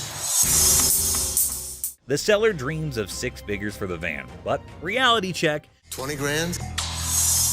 No. 25 grand. Negotiations go from 20 grand to a wild coin flip for 30 grand. Les, you mad genius. Oh my God. My dad's gonna leave everything to chance on a $20,000 coin flip? What are you doing? Seth and Ashley can't believe Les's coin flip antics. He's risking 20 grand just for a chance at 30 grand. The drama unfolds like a high-stakes comedy. Heads. Les, you wild card. The coin flip drama continues, with drum roll and laughter. Heads. Nails it! Thank you. Thank you very much. Yeah. Perfect. Good deal. The van deal is sealed at 20 grand, leaving everyone amused and baffled. What a ride! No question. I proved to my kids I still got it. Les, the coin flipping legend, celebrates his 20 grand win. Laughter echoes as the deal concludes. The van's bizarre journey adds a hilarious chapter to pawn shop history. Ring drama. So what can I help you with today? I got this ring right here. I wanted to get it appraised, see how much it might be worth. Hey, listen up, people. Commodity Wild just happened at the original pawn shop.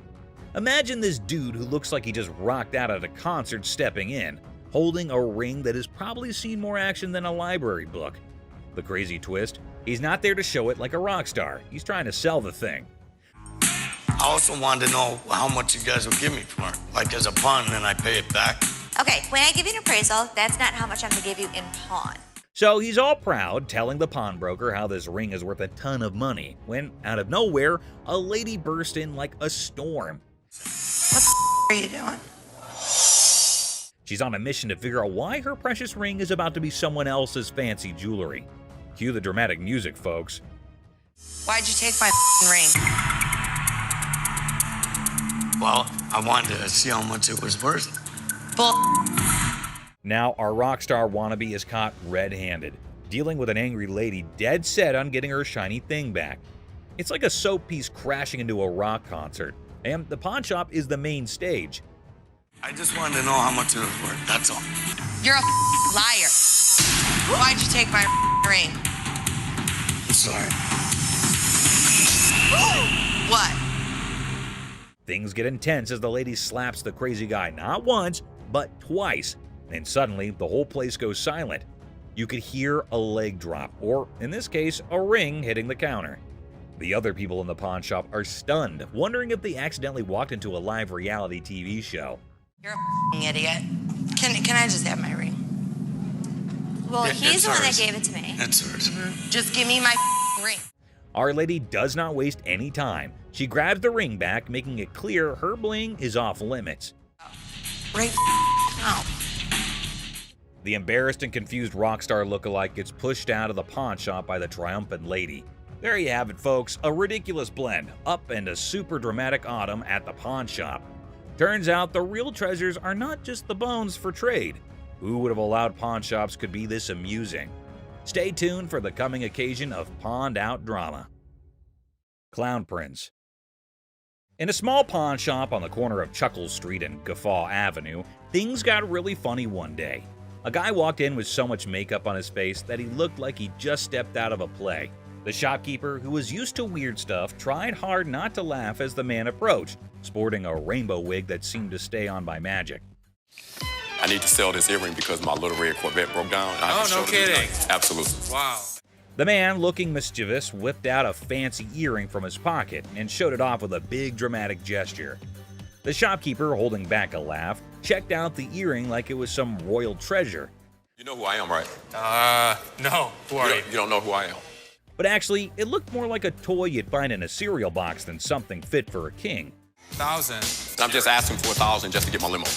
No. That's not real. You gonna help me out? Excuse me? That's a real earring, but it's not real diamond. Are you kidding me? Ignoring the fact that the earring was probably fake, the guy started dancing like he was the star of his own circus. Prince, right? Prince, absolutely. Wow. He even gave himself a royal title, calling himself Prince. The shopkeeper, now thoroughly entertained, clapped along as the guy did his goofy dance. With a cheeky smile, Prince claimed the earring was a super precious diamond passed down from his clown ancestors. The shopkeeper played along, giving praise to this pretend royal jewel, while secretly thinking it would make a great prop in a comedy act. As the funny business came to an end, Prince, not ready to leave without a big finish, spun back to the counter and started another round of funny moves. The shopkeeper and his assistant struggled to hold in their laughter, tears rolling down their faces as the wacky Prince danced out the floor, leaving behind a funny feeling that stuck around even after the rainbow wig was out of sight. Boss's TV fiasco. Hey everyone, gather around because something straight out of a funny TV show just happened at the local electronics store. Imagine this. The big boss barges in like a storm on way too much coffee. Didn't I tell you guys to restock the TV shelf? Didn't you see I was just with a crazy customer? Yelling about wanting to grab some TVs. I mean, who does not suddenly crave a TV spree, right? Now, the poor workers are stuck between a rock and a high-tech place and cannot take the boss seriously. I mean, who could? It's like the boss watched too many action movies and thought today was the day to be an action hero with innocent flat screens. I gave you a job to do and you didn't do it? Dad, you told us we were like little kids. How does a baby know how to do inventory? But stay, there's a twist. The main character, the boss, realizes things are serious and decides he needs backup. So, what does he do? Grabs his assistant like they're partners in a buddy cop movie. Hey, you know what? The hell with it. I'm gonna do it myself. Bobby J, do me a favor. We need to go pull some TVs. To help with this crazy TV mission. Because obviously snagging TVs is a job for a dynamic brace. Ash, Seth, right now. Right now. What? Right now. Let's just went down. What? Let's went down. But wait, there's more sitcom gold. Out of nowhere, another assistant rushes over to the boss's kids looking really upset. Why? Just went down. What? Let's went down. Dad, you all right? Well, turns out the master is now on the floor. Yep, the guy who was on a TV conquest is now chilling on the cold floor of the electronics aisle. We have an emergency here. What happened? Did he say something hurt? No, he didn't say anything. We're pulling TVs. They call emergency services because apparently this is not just a shopping spree. It's a full-blown crisis.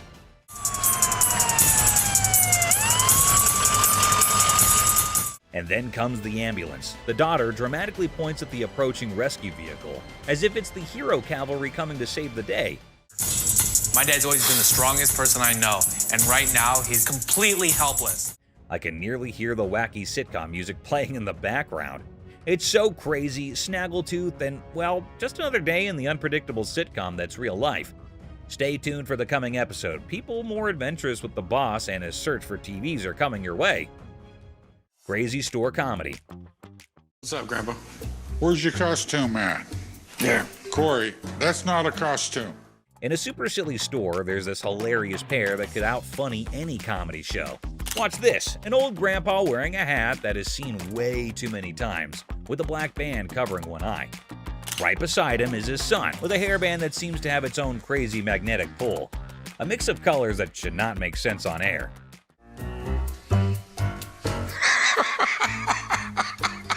What? So, a regular customer walks in thinking they're just here for a normal shopping trip. Little did they know, a comedy explosion was about to happen. The first person they notice is the son, and they burst into laughter. "What on earth are you trying to be?" they ask, still giggling from the unexpected fun. What are you supposed to be? It's obvious I'm Justin Bieber, America's heartthrob. With a serious face, the son proudly says, "I'm claiming to be Justin Bieber, the American singing sensation." The secret? It's all in the hair. The customer laughs even more, realizing these two are a riot. Roy Rogers? I'm Rooster Cogburn from True Grit. But the real comedy star is Grandpa, strutting around like a rooster king. Feathery hat, confident crowing, he is turning heads. The customer, almost out of breath from laughing, asks, "What is your grandpa pretending to be?" Slightly holding back laughter, the son answers, "He is the legendary Rooster Kern. Shows up once in a lifetime to make people laugh." Go yourself. Antoine, what are you supposed to be? The world's biggest baby. Just when effects seem crazy enough, another character appears. A guy dressed like the world's biggest baby. The customer, nearly crying from horse laugh, realizes they have hit the jackpot of comedy. In this shop of customer craziness, laughter is the currency. These funny characters are the kings of comedy, making everyone laugh and showing that occasionally the best service is the one that comes with a big dose of funny. Pawn shop riddles. Look how stupid this question on Pawn Stars is. In this hilarious rant, the speaker dissects a seemingly absurd question about fake items in a pawn shop. A over 1,000, B over 5,000, or C over 10,000. The logic behind the options A, B, and C is dissected with comedic frustration. Well, if the answer's C, the answer's also A and B. Because if it's over 10,000, it's also over 5,000, it's also over 1,000. The speaker expresses disdain for the question, claiming that if the answer is C, then A and B are also correct. I mean, most of the shit that comes into the pawn shop has got to be fake. They've been in business for years and years and years. The absurdity of the question and the presumed obviousness of the answer are highlighted. God, what a stupid question. The speaker ridicules the question's simplicity, asserting that there's no way to get it wrong. The tone is sarcastic as they emphasize the lack of challenge in the question. Anticipation builds as the speaker eagerly awaits the genius-revealed answer. The expectation is set for a straightforward solution to the seemingly senseless question. The speaker's reaction is a mix of frustration and amusement as the answer confirms the over 10,000 scenario. The comedic exasperation with the question's lack of complexity is evident. That's all for our video. We hope you liked it. Please comment, like, and subscribe. Don't forget to hit the notification bell for more videos like this. Share it with your family and friends. See you next time.